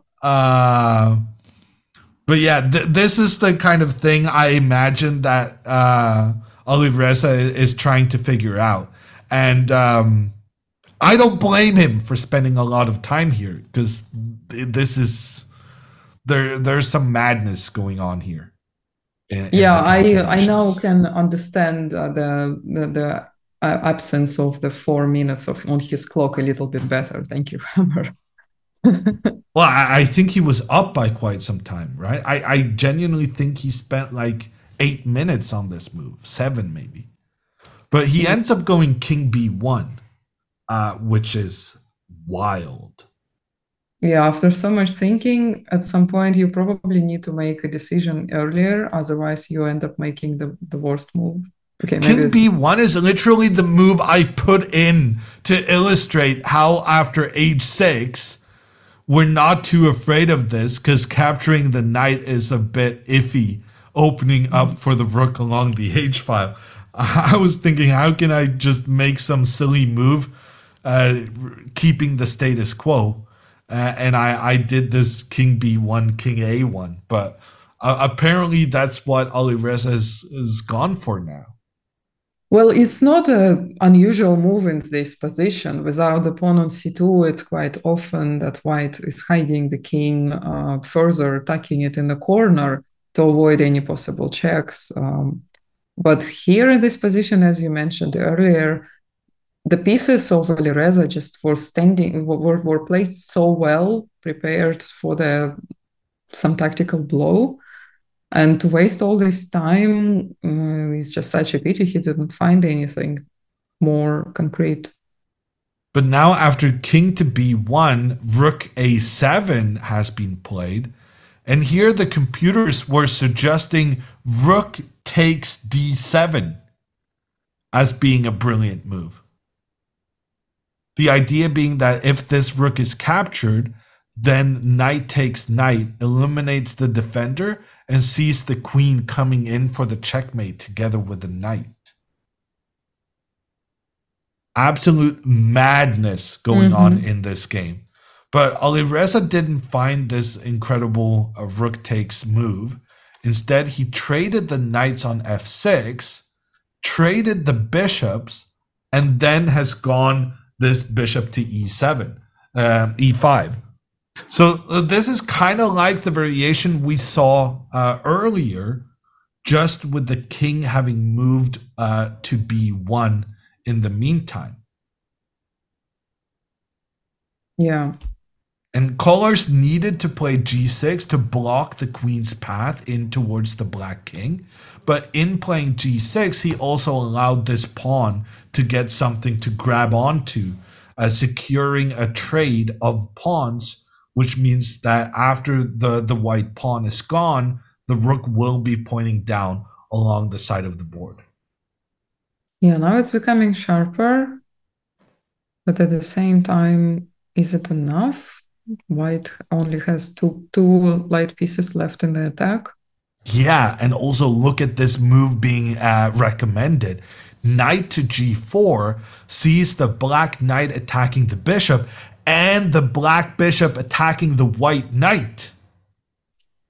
And the move is on the board. Knight g4 has been played. Olivesa's pieces are being attacked, and he's down to just 3 minutes on the clock. Are we going to see a sensational result here?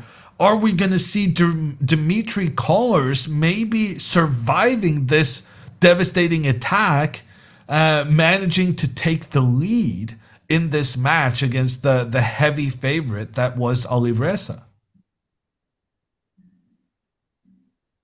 Yeah, this is pretty interesting. Seems like Alireza is not in his best form right now. Maybe a little bit tired after playing in Bucharest. I'm not sure, but Dmitry is definitely showing great chess here. And Oliveresa now spending one of those And 3 minutes he had remaining, and he still isn't coming up with any decisions. He's tremendously low on time now, and the position is not one of those where being low on time is really acceptable. Yeah, they say that attacking is easier. When in time trouble, attacking is easier, but here it's not really that easy to attack because knight, the black pieces also can go for counter attack, and that's what Dmitry just did. Well, and also I would say attacking is easier when you're both low on time. He took on h7. Wow. So knight takes h7. The idea is that if this knight is captured, it's checkmate. The pawn captures, opening up an attack from two directions on the king. The king has to go back down, but then the rook comes in, protected by the bishop, to give a checkmate in the corner. Here, rook to d8 was recommended by the computer as a winning move, but that was inhuman. That was just impossible to understand.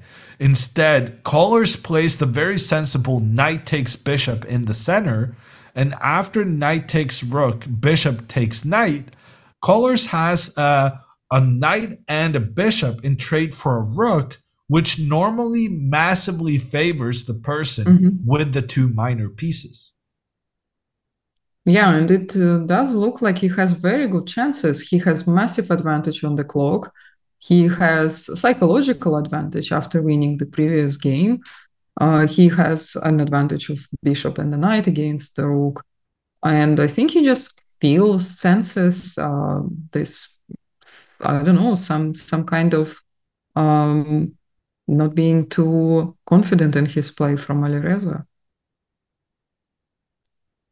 Rook Now, e1. the knight is under attack, being threatened by the rook.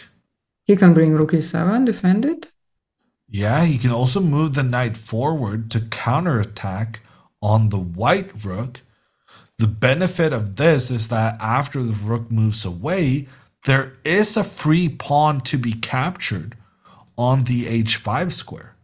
And here, greed may be beneficial to just capture as many pawns as you can. If you can get away with it, take it. Why not? True, true.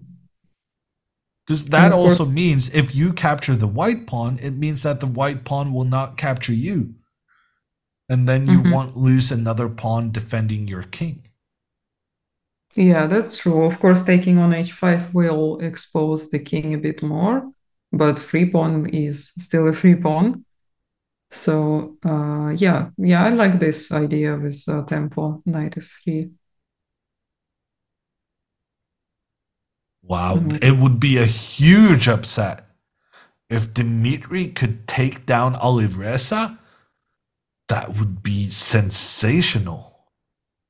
Well, still one more game, of course, left. Unlike in a match of Fabiano, could be over now if he wins this game. For Yeah, Loretta, still one more game left, regardless of this result. He did play knight f3, but he brought the queen to f6 instead of capturing the pawn. it's okay. The idea is that black wants to go knight to d4, but if you did that immediately, then this knight could be captured on account of the Mhm. queens being on the same file. Yeah. And the black pawn is pinned. The pawn Yeah. cannot capture the rook without losing the queen. So Well, not Dimitri, exactly. You are still capturing the rook on a3. In fact, it was only +1 after this sequence of moves. So it's not even a huge blunder. But yeah, of course, it does lose advantage for black.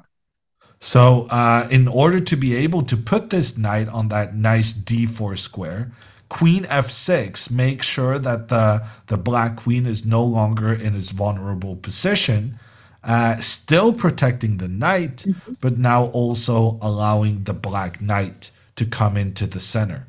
Yeah, in Olivreza addition, makes the trick. Oh, wow!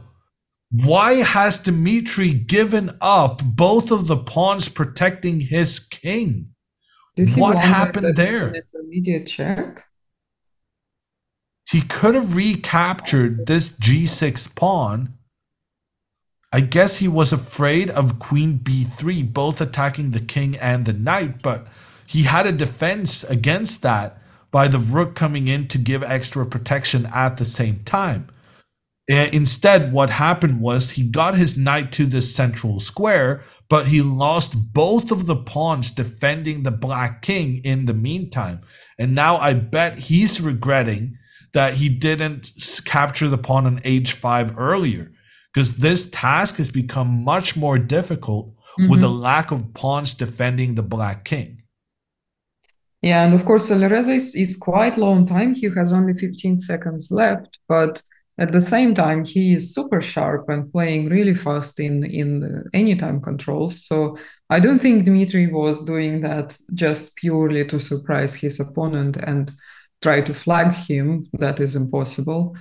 I think he just saw something, or maybe he thought that he has some attacking chances after this. Hard to imagine. Or it's like he forgot to recapture and immediately played the next move. That is also possible. And yeah, we can see from his we can see from his time usage that Dimitri is struggling to figure out how to win this when there's no pawns defending the king. He goes for a trade of queens, but Olivreza says, no, thank you. As long as your king is so poorly defended, I want to keep the queens on the board. Yeah, so what to do now? Black doesn't really have many useful moves, I'm afraid. The knight Well, on d4 looks beautiful, but other than that, somehow it's no coordination here. Well, Maybe. the move being suggested by the computer, b5, just trying to get these pawns as far up you can along the side of the board, seems very sensible to me. The question becomes, is Olivreza threatening checkmate with his rooks on the other side? What happens now if b5? b5, rook over, bishop defends. And Mm-hmm. these pawns are just marching forward. I don't know. This seems pretty good for black in my book. It's a difficult position to be in, though, with only seconds on the clock. And now it's going to be seconds on the clock for both players, as also Dmitry Kolar's is going down below 1 minute on time. Yeah, he still has 1 minute left, so some chances for him to. Okay, 5 seconds, four. Both Alireza rooks working moves together four along seconds the left. side. Yeah, bishop g7 is probably forced. Bishop g7, good move, both defensively and aggressively. This Yeah, bishop is both protecting the h8 square, but also pointing down towards the b2 square. Alireza basically has to blitz out all the moves now. Well, Well, he's he used to that. still has a minute. Now, for the first time in a long, long while, the computers are actually giving an advantage in Aliresa's favor. The queen came in along Now the the side, checkmate pushed bridge. the king to in towards the middle, and now the two white rooks are working together, threatening checkmate on the black king. 96 defending Yeah, the knight e6 is under attack from the rooks, but there was a checkmate threat in the other direction. And Oh, Alireza he blundered blunders the checkmate in checkmate. one Oh, move. Oh my gosh. did Oh he my gosh. blunder the checkmate? What just Oh happened? my I think goodness. he mouse slipped.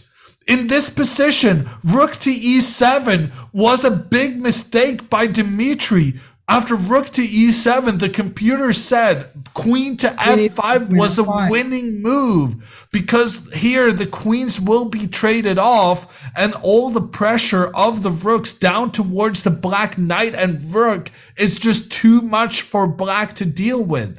After the queen trade, the pawn would attack the knight, but the knight cannot move without the rook being lost behind it. And this would have been a winning situation for Alireza. And that begs the question, when he played queen to d3, was d3 his intended end destination? He I probably don't think dropped the so. queen too early, right? When I he was think he was trying to move the queen to f5 and it slipped too yeah, early on that path. yeah. It's the only thing that makes sense. Queen d3, and instead of winning the game, he loses. What a that has got to be like the the biggest difference in kind of what you're trying to do and what actually happened. That is a Wow. rough mouse slip for Alireza. That's really unfortunate for him. Yeah, as the chat says, the Gucci mouse slipped. Maybe, yeah, being into fashion now, he doesn't have the best mouse to play with. Oh wow, this tournament just has drama, drama, drama all the time. Alireza Firouzja has gone from being up 1-0 to now being down 2-1. And he has the black pieces in the final game. Dmitry Kollars is about to make waves in his debut at the very, very top level. He's so close to taking down Alireza Firouzja now. There's one more game still going on. We'll mention that Fabiano Caruana, as the first player in this ChessKid Cup, has won his match. He defeats Alexander Shimanov 2.5-1/2.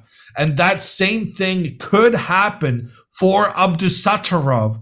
Abdusattorov currently in the lead, 1.5-2.5, and he has an extra rook. If he wins here with his extra rook, he will have already won this quarterfinal. Yeah, it seems like he is gonna win. Yeah, Yeah, Musar. well, the guy has an extra rook. Yeah, Musar just resigned, so we have two early qualifiers for the next match tomorrow for the winners bracket. Abdusattorov and Caruana both win their match in just 3 games, but that means also they're going to be playing each other tomorrow. So those two informed players will go up against each other tomorrow, and we're Oh, still that's looking exciting. forward. Yeah, that's exciting. And we're excited because we're about to see the fourth and decisive game of the match between Hikaru Nakamura and Jorden van Foreest. Right now, they're tied with one game remaining. Hikaru has the black pieces, and we're expecting Van Foreest wanting to decide this match when he still has the white pieces. So stay tuned for that. We're gonna take a break, and we'll be back with the final decisive game. Stay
This is the ChessKid Cup and the first matchup between Hikaru Nakamura and Jorden van Foreest.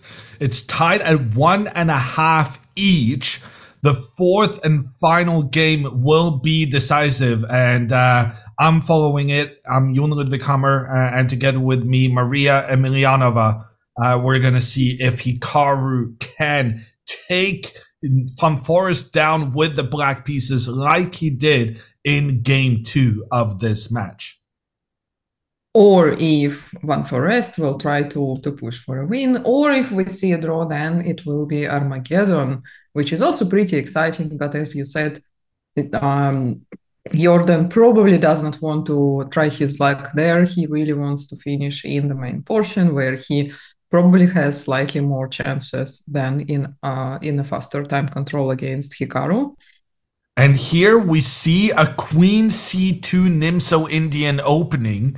And this has been played when I was doing commentary on Hikaru's stream previously.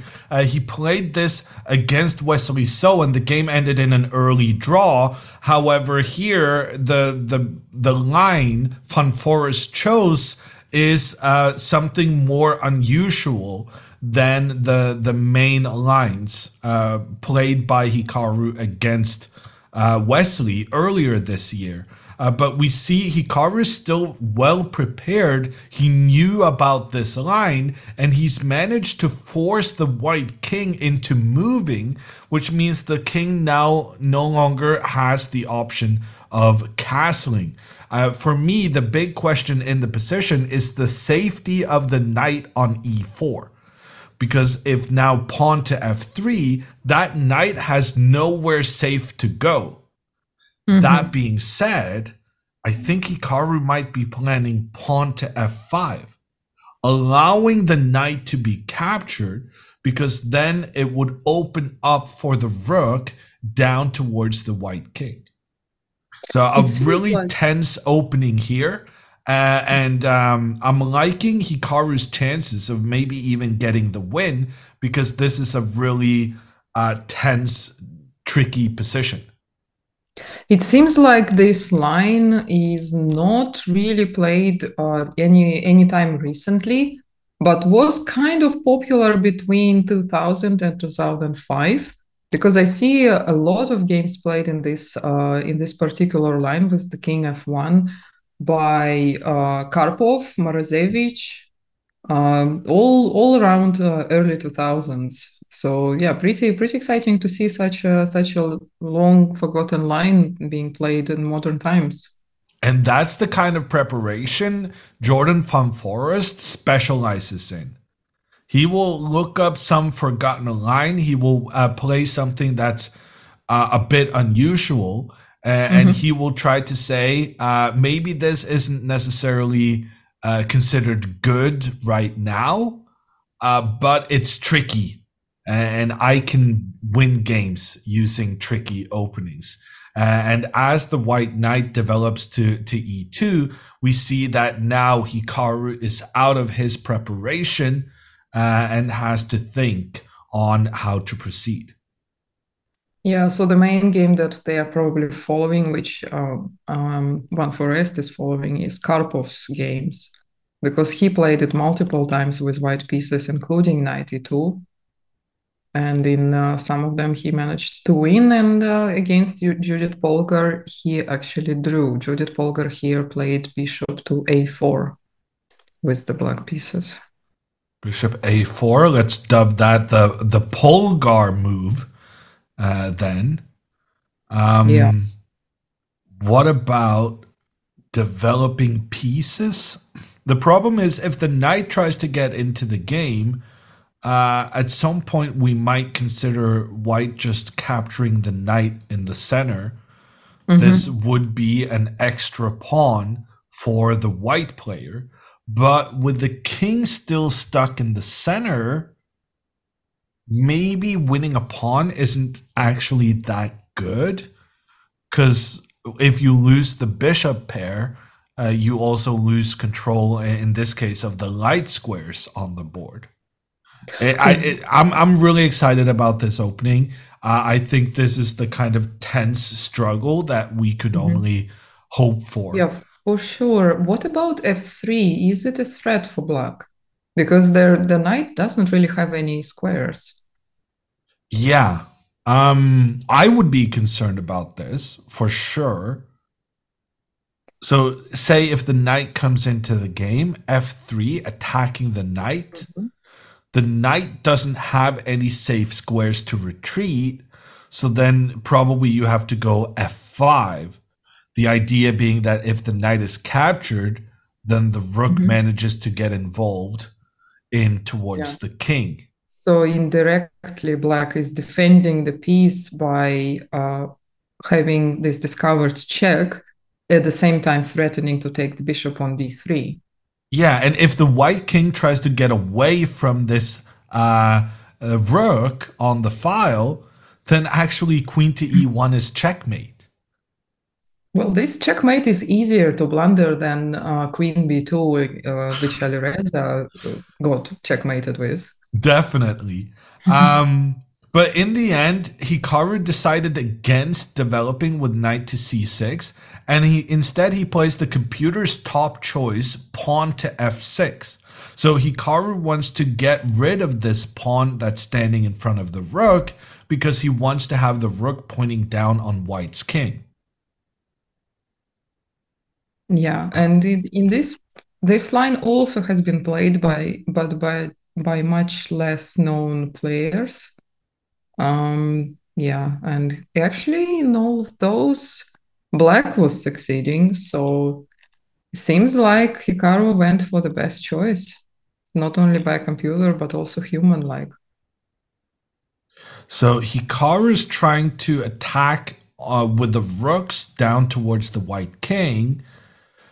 He is losing the pawn in the center, but honestly, maybe Hikaru wants white to capture that pawn because then the bishop can point down even more where the white king is hiding out. An argument could be made that this black pawn on e4 is actually a disadvantage for Hikaru Mm-hmm. because now it's difficult for him to point the bishop down towards the white king because the pawn will Exactly. always be standing in the way. It It's doesn't called an deter him umbrella, though. right? For white, an umbrella which hides them from his pieces. Yeah, it doesn't stop Hikaru though from playing this No. bishop to c6. Yeah, he But this does it. bishop now is being blocked by the pawn. Knight g3, okay.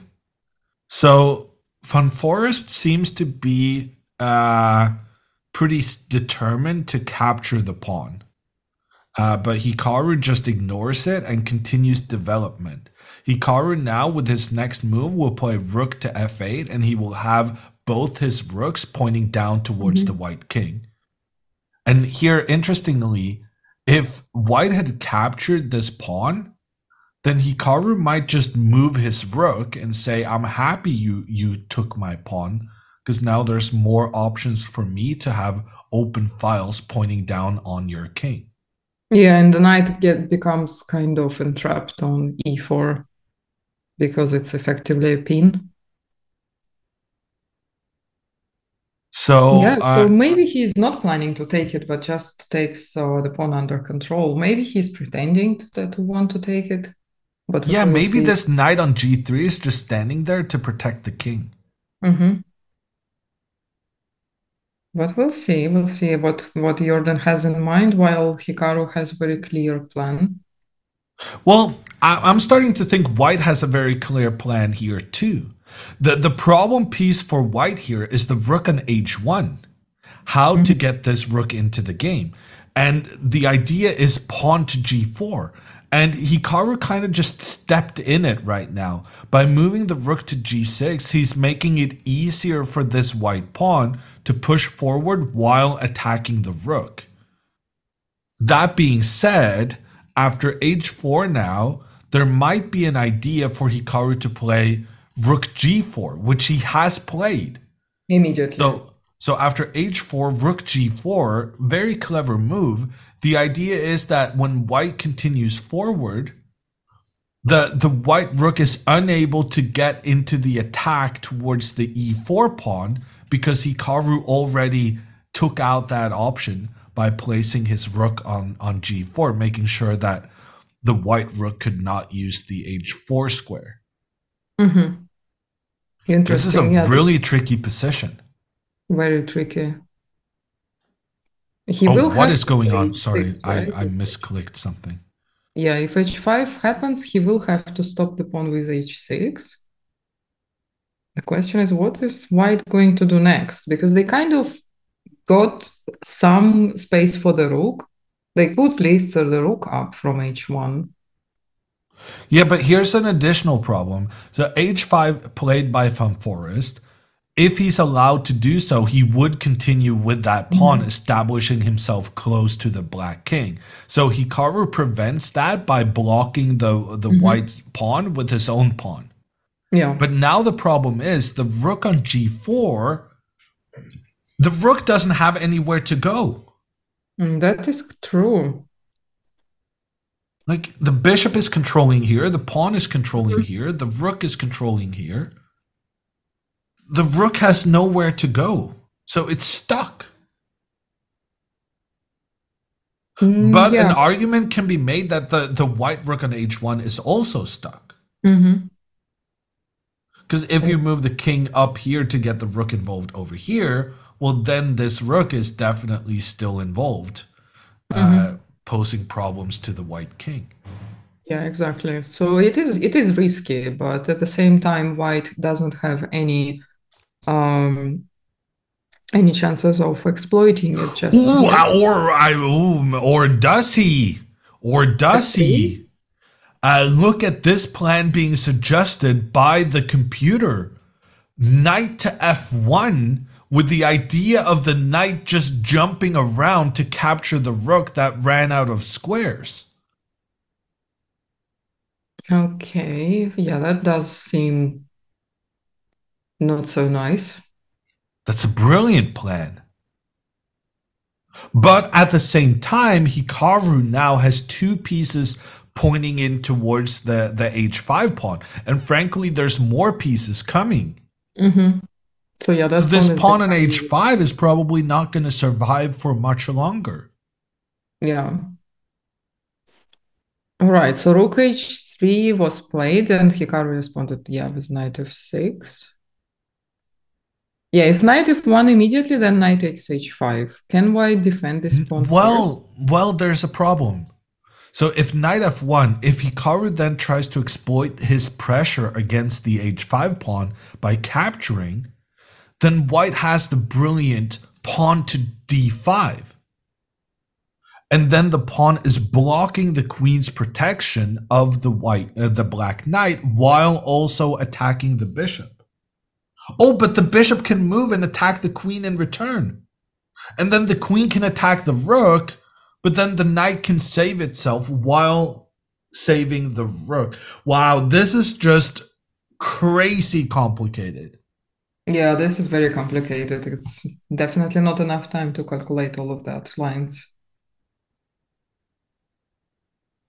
Wow, Okay. these guys are really putting on a show for us.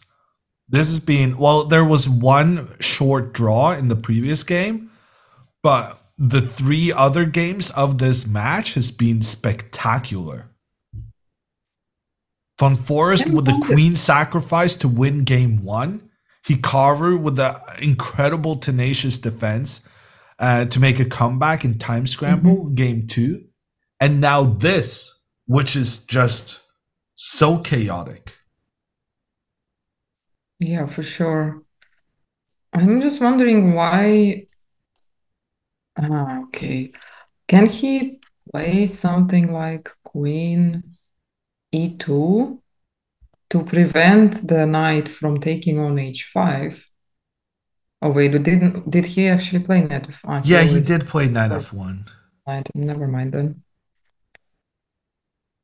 And then it means Hikaru might Well, if defend. Hikaru doesn't do anything now, then He's just gonna lose the rook to the knight. So he has to either take on h5 or have some other reaction to this Well, move. he has to take on h5, I think. Because when he takes on h5, he also gives his rook an escape. Mm-hmm. Ooh. But actually, here, instead of d5, and then the bishop comes to attack the queen, and the knight can retreat to defend the rook.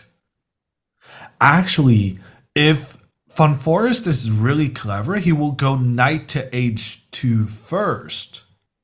Because then, if the rook steps back, then you go for that same plan, disrupting the defense between the queen and the knight. And if now that same idea of the bishop attacking the queen, then the queen can actually capture in the center. And then you have still problems with now two pieces being attacked at once. And the difference here is that by forcing the rook back first, then the rook is no longer defending the pawn in the middle.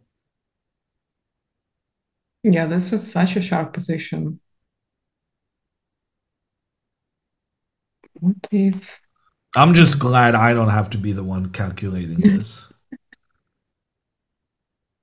Yeah, it's easier to blunder their pieces while we're sitting here and watching this computer. But I'm starting to think Hikaru is in big trouble.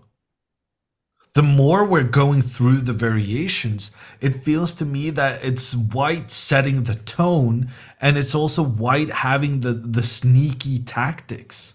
Mm-hmm. It's definitely harder for Hikaru to play this position because he constantly has to worry about his rook being entrapped, and plus this move d5. And he actually plays rook d8. He is Wow. willing to sacrifice an exchange on g5. I think he made a decision that this is a better way of playing, to offer a trade for the bishop on e3. And there is a very, Ah. yeah, and because the pawn on d4 becomes attacked, and after taking on g5, he will also be threatening with e3, Yeah, attacking on wow, e3. that's very clever. So now knight h2 attacking the rook will just step back, allowing itself to be captured, but then there's threats towards g2 and there's threats towards d4 and there's threats against h5. What a play by Hikaru. Yeah, he's got balls. And this has happened. Knight h2 Yeah, rook g5 is on the board. Ooh, wow. but computer says, wow, Von Forest Not doesn't to take. necessarily need to take the D5. rook. He does have D5 as well. Wow. D5 once D5. again interrupts the queen's ability to get protect over towards the king side. This pawn can be captured, but then bishop takes rook. You don't get your queen pointing down on the white king.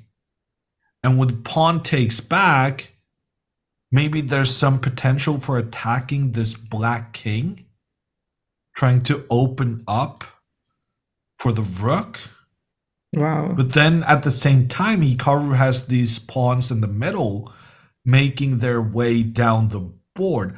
Okay, I take back Hikaru being in trouble. I mean, both players are in Not trouble. This anymore. is just, well, I mean, It's not in trouble. It's very sharp. I mean, at the moment when we thought the position could not get any sharper, it actually became with rook d8. And yeah. now d5 is on the board. Okay, d5. I do like this move. It feels right for white to avoid the black queen getting over to point on the white king. Ooh, Yeah, but for sure. Hikaru doesn't necessarily have to take. Hikaru could save his rook at this stage. And play bishop a4 and then rook Bishop to a4. e5 or Well, no? he can take the pawn on. You can take the pawn, yeah. But yeah, no, there's a problem with white Yeah, being this is able to maybe too capture. dangerous. Take with the knight? Seems Queen risky. has to move first. Queen moves. Rook moves. If pawn captures, But white also suddenly has g4, which is also pretty wow. G4, that's wild. Moving the pawn in front of the king 2 steps forward, but highlighting that the black rook is really lacking good squares. mm-hmm. Wow, And that's here black even has e takes d5 move. This is just mind-blowing. wow. E takes d5, sacrificing the rook for a pawn, but in order to get pawns pushing forward in the middle and opening up for the queen to get involved in an attack on the other side.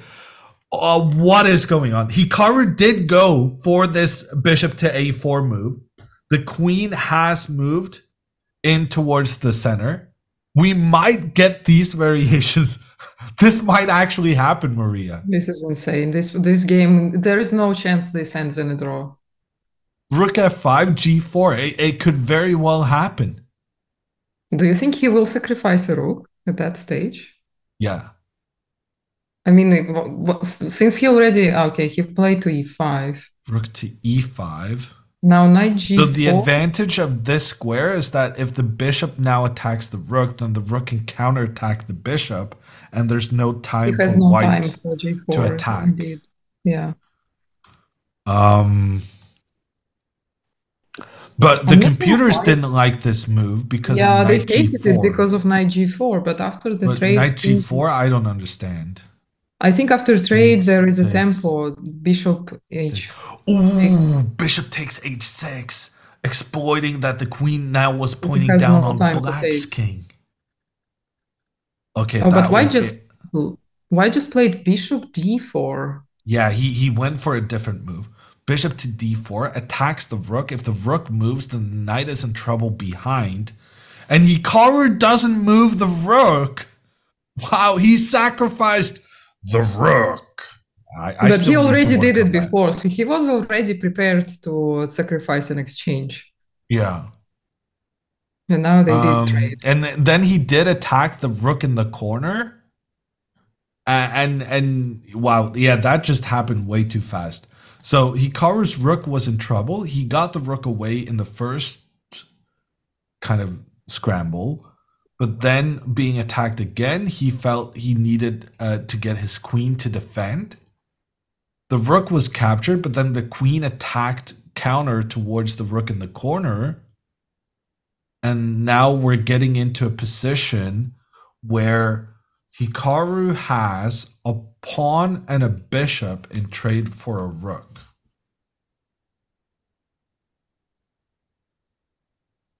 It's still anyone's game, right? Yeah, yeah, indeed. But actually, according to the engine, the game is now much closer to being even than with the rook of Hikaru on the board. That it's actually much better for him to be without this exchange.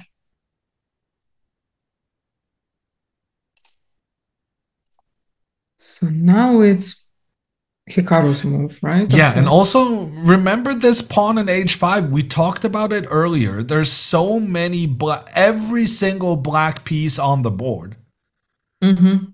is able to attack this pawn on h5. So Hikaru might win another pawn in the very near future. He could already go for it right now with bishop to e8. Yeah, so the problem is Hikaru can't really capture this immediately because then Yeah. he will lose out on his protection in the middle and allow the pawn there to be captured.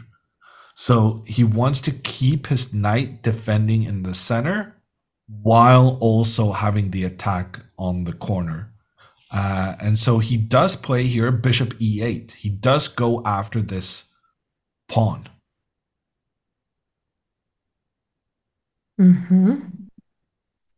And now white. And here, Is he Jorden, going back?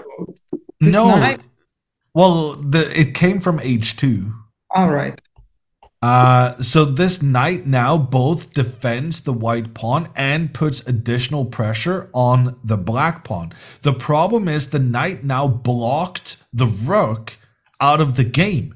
And Hikaru now, by playing bishop to d7, is attacking the rook. And when the rook tries to get away from the corner, Hikaru will attack it again, forcing the rook back so that the rook is just struggling to get into the game. And See how all of this has happened. All of this has happened. For the rook of white. Now the rook is forced into the corner. That's a terrible rook. Yeah. And he cannot really sacrifice it for a piece like Hikaru did. And look at this. Hikaru now pointing down in towards the king. And if now there's trickery. If knight takes pawn in the center, Hikaru takes back, and when the queen comes in, there's this beautiful idea, rook to e8. Oh, wow. Yeah, and rook the attacking here, and the bishop attacking here, and the queen attacking towards the king being the key to all of this. The white queen may capture the rook, but then the black queen, supported by the bishop, is checkmate. Wow. Wow. So this pawn cannot be captured, and the problems for white's king is very real. I could easily see Hikaru winning this. You said that before, and he did win. He did, didn't he? Yeah. And, well, the only problem is Hikaru is low on time, but... Temporary problem. I predict that in the next 4 or 5 moves, we will see Hikaru having way more time. I think Hikaru is going to play quickly now, and Jorden is going to be down. I think Hikaru will have 2 minutes 30 against 1 minute. That's my prediction. Wow, that was really great decision by Hikaru to go for this rook d8 and sacrificing his exchange twice, by the way. Let him rook, and because he got rid of the weakest piece and shifted all of the play in his hands, attacking the king, having the strong center, all his pieces active, and look at this.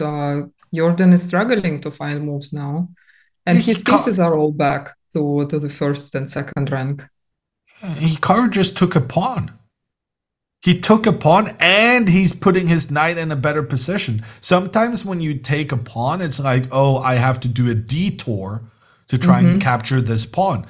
This knight wanted to go here anyway, because it wanted to go up into the attacking position. It just happened to capture a pawn along the way. It's almost like the pawn was a collateral damage. Yeah, so knight f4, and now another attacker on g2 as well, apart from also threatening the queen right now. White can offer a trade with queen g4. White probably should offer a trade. Because right now, with the queen still on the board, the white king is not having a good time. And also, as long as the white king can't really get away from this, the white rook is completely out of play. This queen is doing an amazing job of restricting all the squares that the white rook wants to use to get back into the game. Yeah, the rook is basically entrapped, and the next threat was rook d3 with a threat to attack to take the knight and then checkmate on g2. So yeah, queen g4 was forced. Now in return, Hikaru doesn't really have to trade. Well, the thing is, his rook is under attack. Yeah, it's probably best to trade. Yeah, so if he wanted to keep the queens on the board, he would have had to give up another rook, which feels maybe a bit too much. This, however, is feeling just the appropriate amount because this rook now attacking the pawn on a3, that is a tricky pawn to defend. Very passive now, Foreest with his rook to defend his lone pawn on the queen side. But now the computers are saying this has become a winning position for black. The move b5, the key to winning this. The idea is simply, oh no! Not only did Hikaru not see this b5 move, he made a blunder.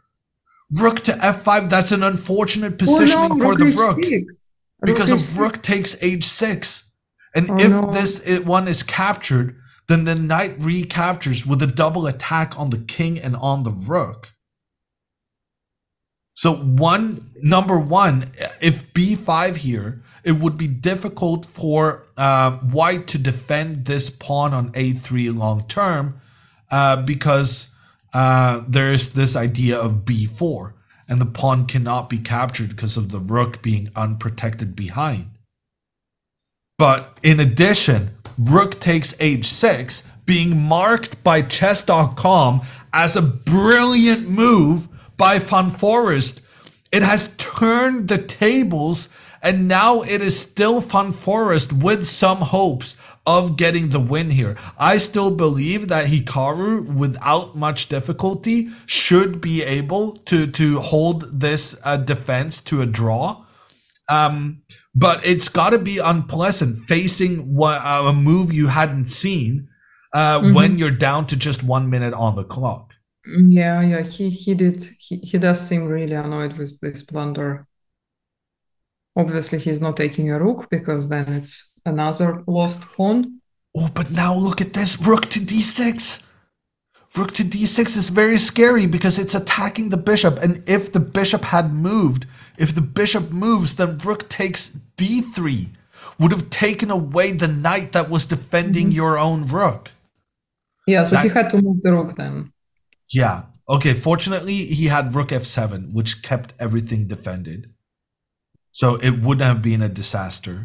Instead, rook to c1. That rook can be captured, but then the black rook can be captured in return. Okay, this is getting a bit spicy. Hikaru plays bishop c6, blocking the rook from gaining entry. Then rook f1, getting a trade of rooks. Hikaru has 2 pawns in trade, 2 pawns and a bishop in trade for a rook. In general, that should be more than enough to make a draw. To hold, yeah. But I think this is a good moment to spam the flower to give Hikaru power. He needs this draw in order to move on to Armageddon. Knight f4, he takes the pawn under control, probably wants to reroute the knight. But where? Yeah, to where? Maybe to e5? No, well, the but knight doesn't really have a good square. Not really, yeah. So he's going to play g6. g6 controlling the f5 square. And then king e7. Maybe he's heading to b5 to attack the pawn on a3. Okay, king e7, good move, chasing the rook back. But this white king is very annoying, and it's very easily getting into the game. Okay, knight f4, I like this move because it's preventing the white king from getting active. Knight e5, trying to capture the bishop. Can Hikaru play some e3 now to grab this pawn on g2? In general, when you're defending, you want to get rid of as many of the opponent's pawns as possible. And that's what Hikaru is doing here. The problem is the king now gets way up. King becomes really active while his knight is now out of play. Apparently king d4 is not such a good move, but it seems very logical. Yeah, no, it seemed very logical. And now Hikaru is in time to defend his bishop with the king. And Hikaru now will just be able to get the knight back into defense and everything's okay. This match, it looks as though we're going to Armageddon.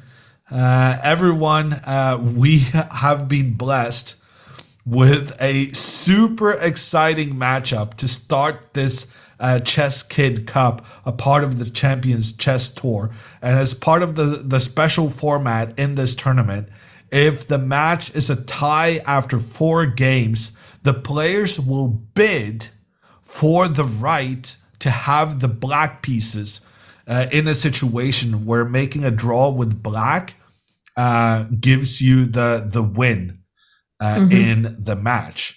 But the problem is a lot of the players value this advantage. Okay, maybe I should shut up and not jinx it. Oh gosh, the rook is attacking 2 pawns at the same time. Hikaru moves his bishop back to defend, but this knight never got back home. And now the computer is saying that the knight cannot get back home if played correctly by Foreest. But Foreest didn't find the right solution, and now Hikaru is getting the knight back. Whew. That is pretty scary. He almost jinxed us. Yeah, no, I'm cutting out the Armageddon talk, and we are saving that for when Armageddon is officially confirmed. Because this is still tricky for Hikaru. He has a bishop and a pawn in trade for a rook, but this rook is doing a lot of work, making threats in towards the black position. King brings the knight. Knight f5. Yeah, the knight is coming back into defense. That's good for Hikaru. a6. Computer didn't like that move. Yeah, it allows more squares, and the king can go to b6. Yeah, so the king now on b6, but Hikaru feels like he's got everything He's protected. running for the pawn on a3, maybe?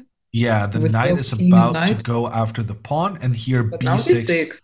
Now b6. Very nice trick. Very nice trick. No, he didn't find it. Maybe move the king away again, b6. No, it doesn't. Both players now down to 20 seconds on the clock. We've had several situations where the computers have felt like white should win with correct play. But these are humans playing. Rook d8 now. Both have under 20 seconds. So Hikaru would love to trade knights. If the trade of knights could be facilitated, that would ease black's defensive troubles. Hikaru is essentially saying the bishop is defending the pawn on b7, and that pawn is defending its buddy. So Hikaru relies on this bishop and the pawns just protecting each other to make sure everything's good. Yeah, but now the knight is coming for the b7 pawn. Yeah, that's why a6 was not liked by computers so much. Because now he cannot defend the b7 pawn. The rook and knight working together, the pawn has to move up, but then you don't have that same defensive mechanism. And wow, Foreest has succeeded in capturing one of the pawns, and now Hikaru is in dire straits. Yeah, this is very hard to defend. No, it's just over. Yeah, it's over. Foreest managed to get both of the pawns. I mean, incredible play by the Dutchman to win what has been extremely tense games. Yeah. But in the end, in the critical situations, he just managed to find the better solutions. And shame on me for jinxing everything. I always jinx. Hikaru still has a trick. If now a5, then knight c4 makes a draw because this is a pin. Oh, wow. But yeah, no. Foreest saw it.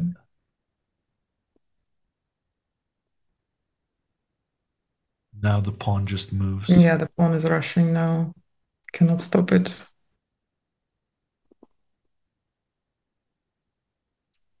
Yeah, that b6 trick that Hikaru missed was a really good chance to save the position, the game. Yeah, that's very unfortunate. What a fight, though. I mean, the games these guys have delivered has been incredible. And the result has been confirmed. Jorden van Foreest manages to win in a position where Hikaru seemed like to be the one calling the shots, navigating the complications of the middle game better.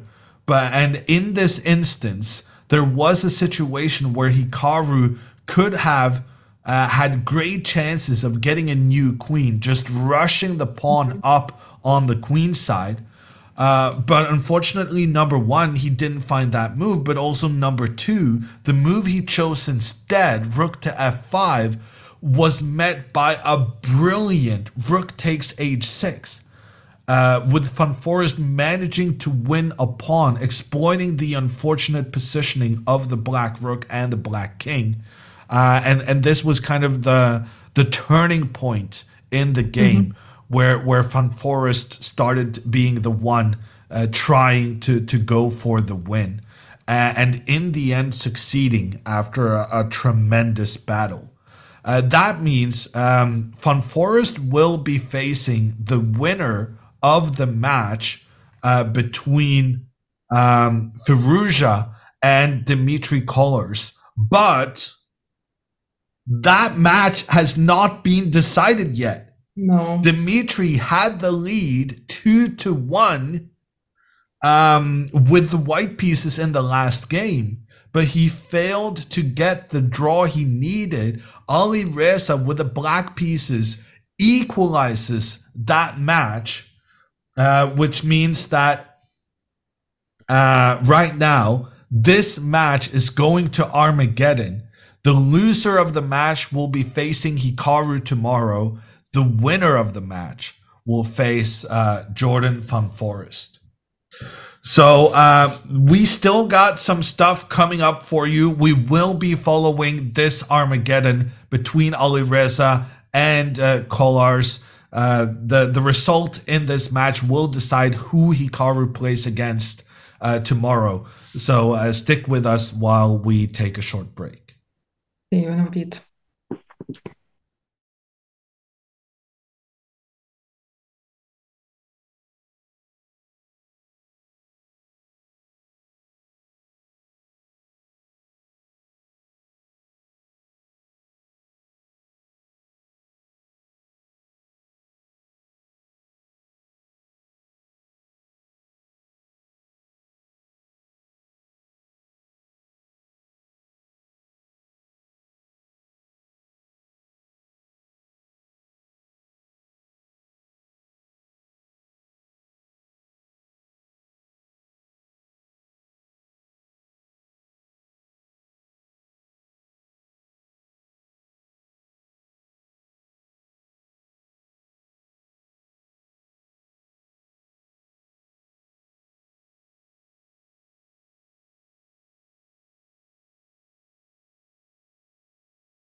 This is the ChessKid Cup of the Champions Chess Tour. I'm Jon Ludwig Hammer together with me, Maria Emilianova. And we have witnessed Jorden from Foreest managing to win a super exciting match against Hikaru Nakamura. That does not mean Hikaru is out of the tournament. This is a double elimination format, which means that Hikaru has to lose twice before he's out. It does mean, though, that he is in trouble and is going to have to win the remaining matches just to win the tournament. Well, we also have some news in that regard, which is that Hikaru in the next round will face the loser between Alireza Firouzja and Dmitry Kollars in this Armageddon game.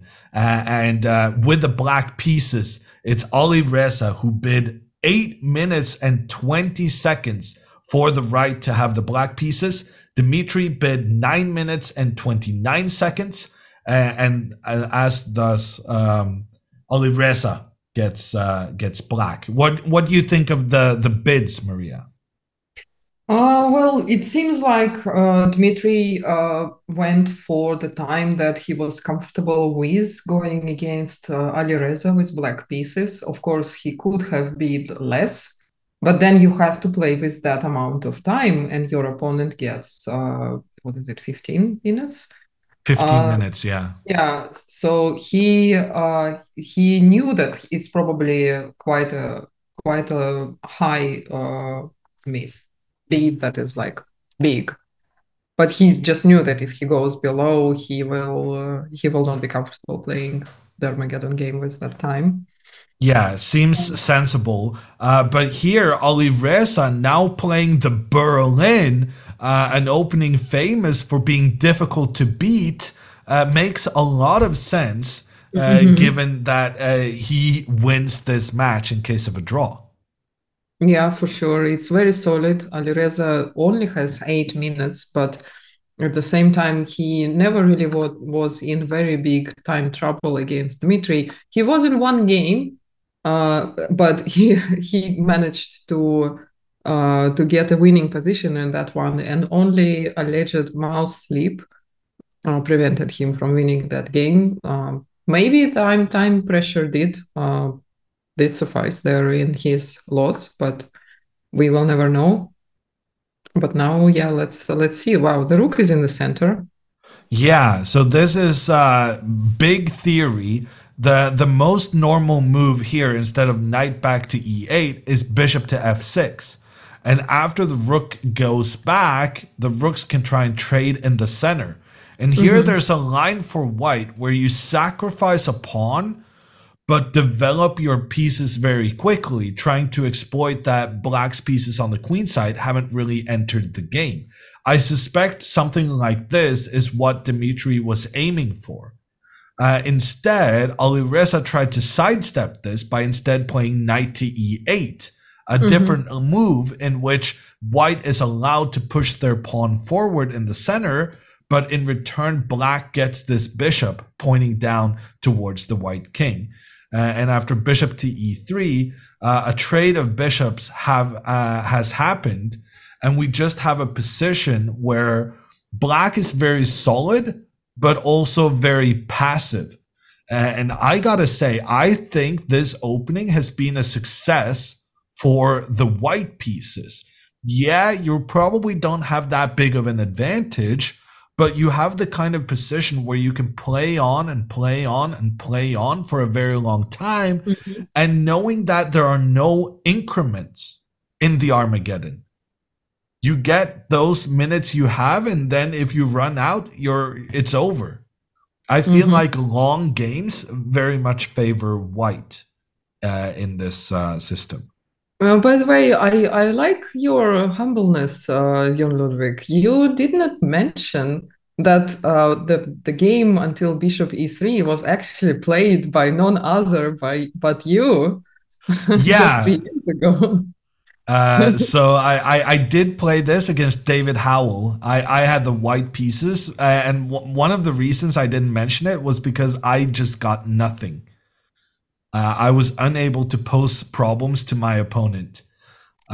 So here I feel like Dimitri has done a better job of getting his rooks into the open file in the center and just having the queen in the center, having these centralized pieces.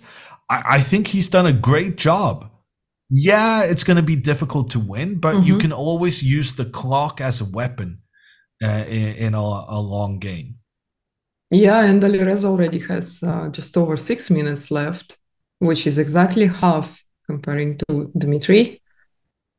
Yeah, and Yeah. both players so far has spent precisely 2 minutes. Dimitri started with 15 minutes, and Alireza started with 8:20. Yeah, but if they continue like that, and then Alireza is going to be the one running out of time first.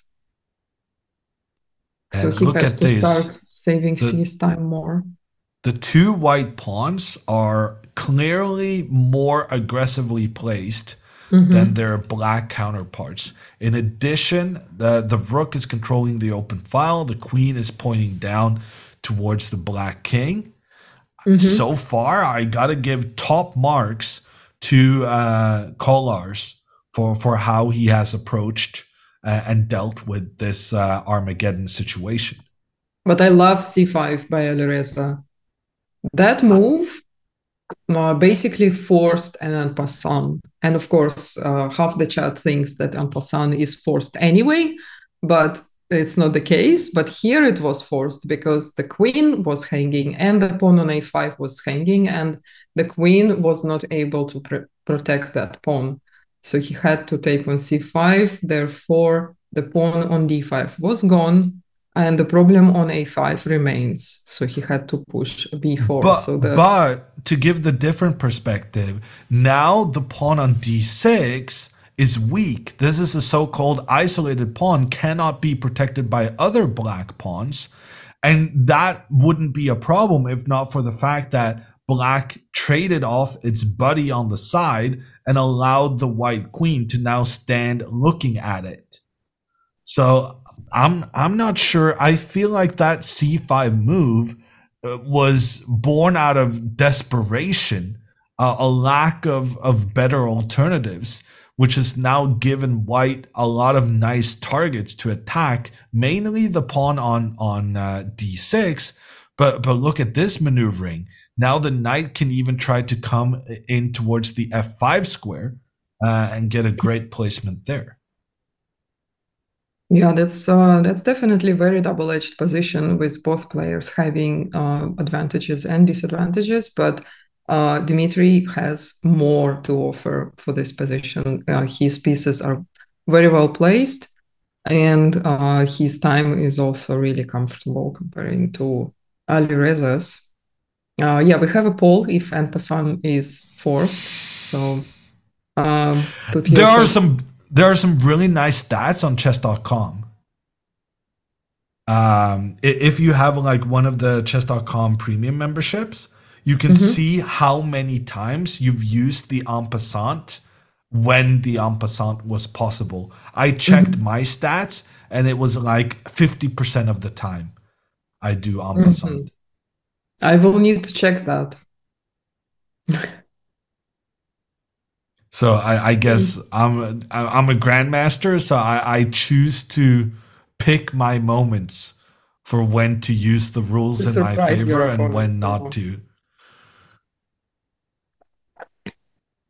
Yeah. Nothing is automatic when I play. No, no, of course not. Yes, always so far is winning by a lot. What a shocker. This knight coming up to f4.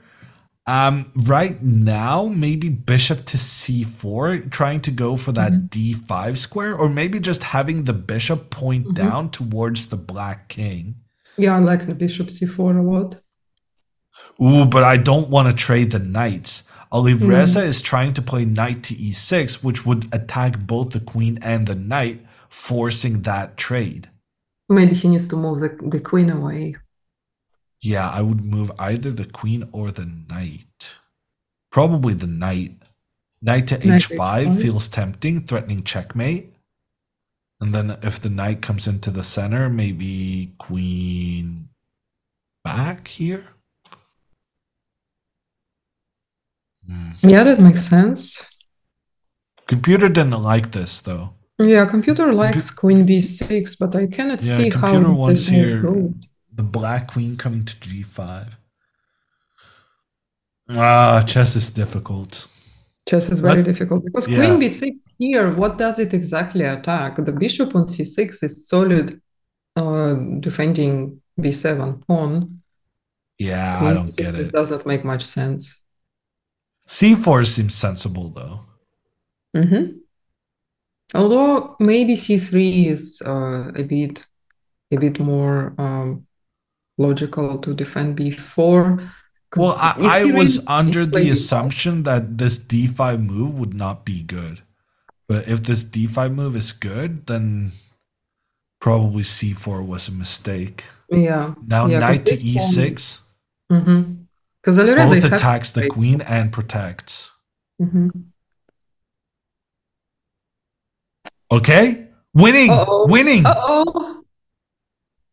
Uh-oh, he blundered again.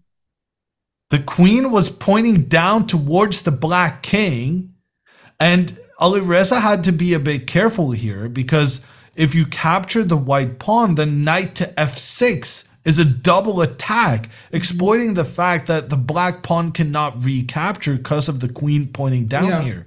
So Alireza saw that something was up. He saw that he needed to deal with this knight to f6 threat.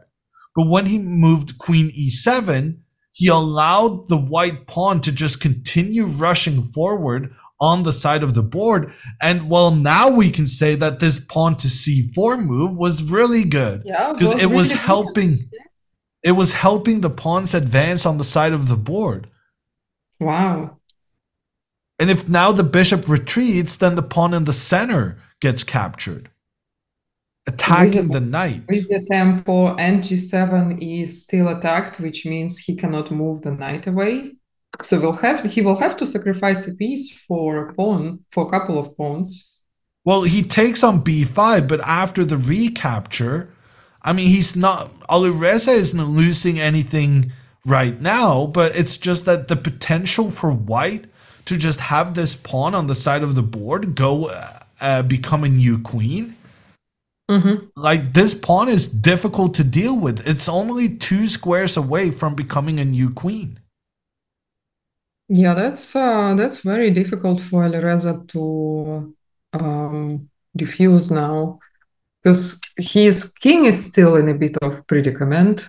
He cannot move the knight, and his queen is defending f6. So how does he untangle from this? He also has a passed pawn on d5, but it's not as advanced. Plus, it's not on the edge of the board, being more difficult to stop. So what does he do? I mean, what does white do?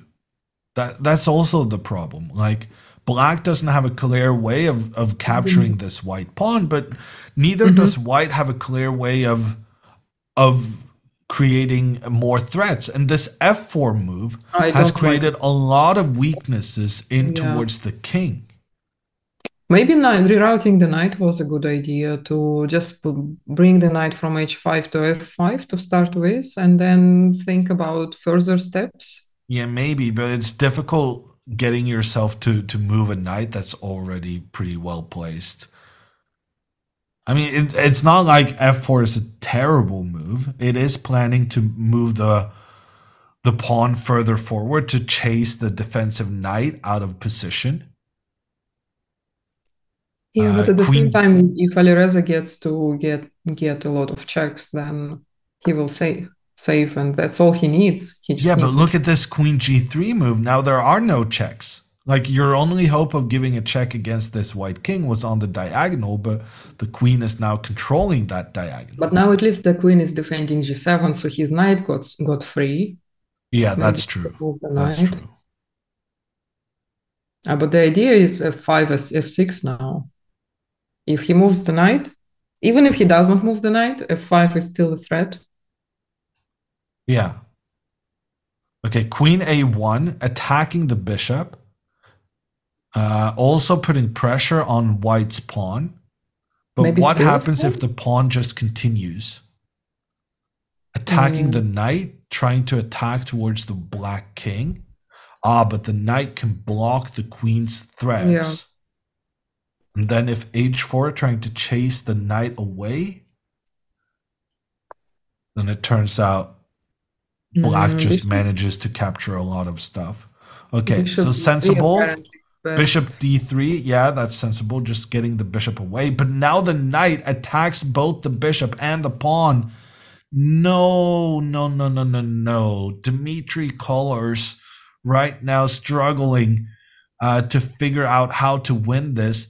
His prized possession, the pawn on a6, is about to be captured. But I think it's fine. I think after bishop c2, if Alireza Well, there's no captures, way bishop c2 is happening. He's not going to give up that pawn but he without a threatens with a fight. checkmate after queen g4. Yeah, okay, but I mean, this is computer, no? I don't think a human player can find this kind of resource. But I will say that after bishop e2, at least this pawn is actually still defended, because black cannot capture the pawn on a6 because the queen is needed to help defend the king. Mm-hmm. Wow, instead f5 has been played. What? No, He's threatening f6, trying to cut off the queen's defense. Yeah, but he has no time to do that after. Yeah, he has no time for f6 now. Takes. Okay, so apparently Alireza can save himself if he plays queen e5 followed by f6. Mm-hmm. But f6 feels like a bit of a difficult move. Well, not with the light squared bishop still alive. Maybe after d4 and bishop d5, his king is defended enough. Alireza only has 1 minute 30 seconds left. He does not get any increment. Yeah, Alireza really is an excellent now. 1 minute chess player. Ooh, but he blunders. He doesn't find this queen e5 followed by f6. So the key here was that after queen e5, queen g3, if the trade of queens, then white is still having great chances to win. But the key here was pawn to f6, saying that you're okay to make the queen trade, but only on black's terms, because here the black pawns are restricting the white king from getting into the game. Alireza didn't see this, instead goes king f8. Now queen g3 has been played, and Dmitry Kolars is gonna win this Armageddon. I'm calling it, I'm jinxing it. He allows the pawn on a6 to be captured, but now there's a checkmate brewing. Queen d6. Actually, how is there a checkmate? Queen d6 and knight g7. And if king g8, queen d8. Maybe queen e5 at some point. Queen d8. Queen b8. And f6. Queen e5. Queen e7. Knight takes f6. Wow, that's beautiful. Wow. That's beautiful. But he doesn't find it. He plays f6. But f6 is still winning. F6 is excellent. I mean, f6 yeah, it's the same. Well, first of all, it's checkmate in well, not checkmate, but almost checkmate. f6 is almost better, I would say. Yeah. Yeah, I like it a lot. Now g6 and then queen d6, check, queen d6, check, and the queen comes in for the checkmate. Yeah, this is very nicely done. Dmitry Kolars, a name we haven't really heard in top level chess previous. Oh, actually, it's not over. Wow, Alireza is creating an escape for the king on the g6 square. No, but queen b8 now. Queen b8 and queen b1. And he's not escaping. Yeah, but then you just go back. It's a repetition. Okay, but maybe he has some other moves. Black really Well, has nothing. Olivreza only has 30 seconds left. It doesn't really matter whether Dmitry manages to find the checkmate here or not. Even if he doesn't find it, there's a fair likelihood that he would win on time regardless. Mm-hmm. Yeah, that's also pretty. The only thing is, Dmitry doesn't really cannot play g4 because he could trap the king on g6 with the move g4, but then his king will be exposed. Okay, check, check. Okay, so he's going back and forth once Okay, don't listen to just to Dmitry. gain some time. No, he still has to play king, queen b8 and then queen f8. It seems like there's nothing Yeah, else. so he still needs to go in here And queen and then g7 followed check. by. Oh, he can just take on f7. Oh, Ah, that's wow. how he does it. Knight Now the king is g3. trapped. Yeah, Oh, now the that's king. beautiful. Knight g3 is a stunning move threatening checkmate. And if king takes here, then queen here, then the knight returns. And actually, after queen takes h6, there's no way to stop the checkmate Yeah, queen next move. h6 and checkmate. Wow, what a way to finish. Queen f6 He also didn't even gets take the it. job done. Same He didn't thing. even take it. It's checkmate. He gets the win, and that means Hikaru will tomorrow face none other than Alireza Furusha. An upset victory by Jorden van Foreest and an upset victory by Dmitry Kollars means that Alireza or Hikaru is out of the tournament after tomorrow. We're going to have one of the big pre-tournament favorites out after just 2 days. And we're going to find out which one of them it's going to be tomorrow at the same time as the games today started. It was 5 p.m. European, Central European, which is 11 a.m. New York, and you can do your conversions. This was a spectacular day, Maria. What are Yeah. you most surprised about? Alireza getting taken down in Armageddon? Or I don't know what else I'm gonna say. I mean, Alireza is so fast and so good when it matters. I'm Mhm. really surprised he Dmitry Kollars making his debut at this level managed to take down Firouzja. Well, definitely this match is the most surprising result. But it's not like it was decided in just one Armageddon game. The whole four-game match by Dmitry was really, really stunning. The way he won game two, and the way he also, well, he did force Alireza to make that mouse sleep or whatever else it was. He put him in really low time pressure, so Alireza had to make some sleep. So the way he won those two games, and then okay, he could not hold the game four, but he came prepared for with Armageddon and managed to win this brilliant game. So he checkmated Alireza 3 times today. That doesn't happen very often. Yeah. And we also saw some incredible defending by Hikaru, having an awful position out of the opening, but winning after just persevering and managing to exploit small mistakes in Mm-hmm. time scramble. I also gotta give a big shout out to Jorden van Foreest. He managed to beat Hikaru in the end today, but for me, it's all about the first game where he Mm-hmm. sacrificed his queen and Mm-hmm. managed to create this attack against Hikaru's king, even though he didn't have a queen to do it. That was amazing, and I'm hoping we get to see some of that same kind of chess tomorrow. So Mm-hmm. Hikaru will be facing off against Alireza Firouzja.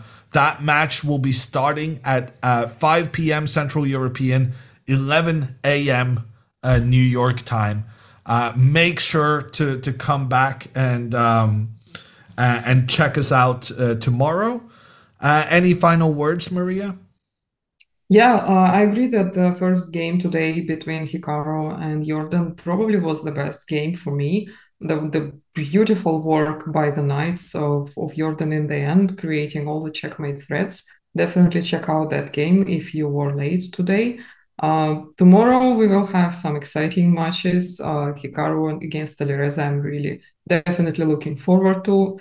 And see you tomorrow, guys. And it was really nice to be back. I enjoy commentating with you, Ludwig, a lot again. And yeah, see you guys tomorrow. Bye, everyone. When I see some of these moves that computer suggests after a game that I play, and I just go, wow, that is the beauty for me, because these are not moves that I would ever consider. And when I then see the move and then like I might make a couple of moves to try and understand why, that is the beauty to me.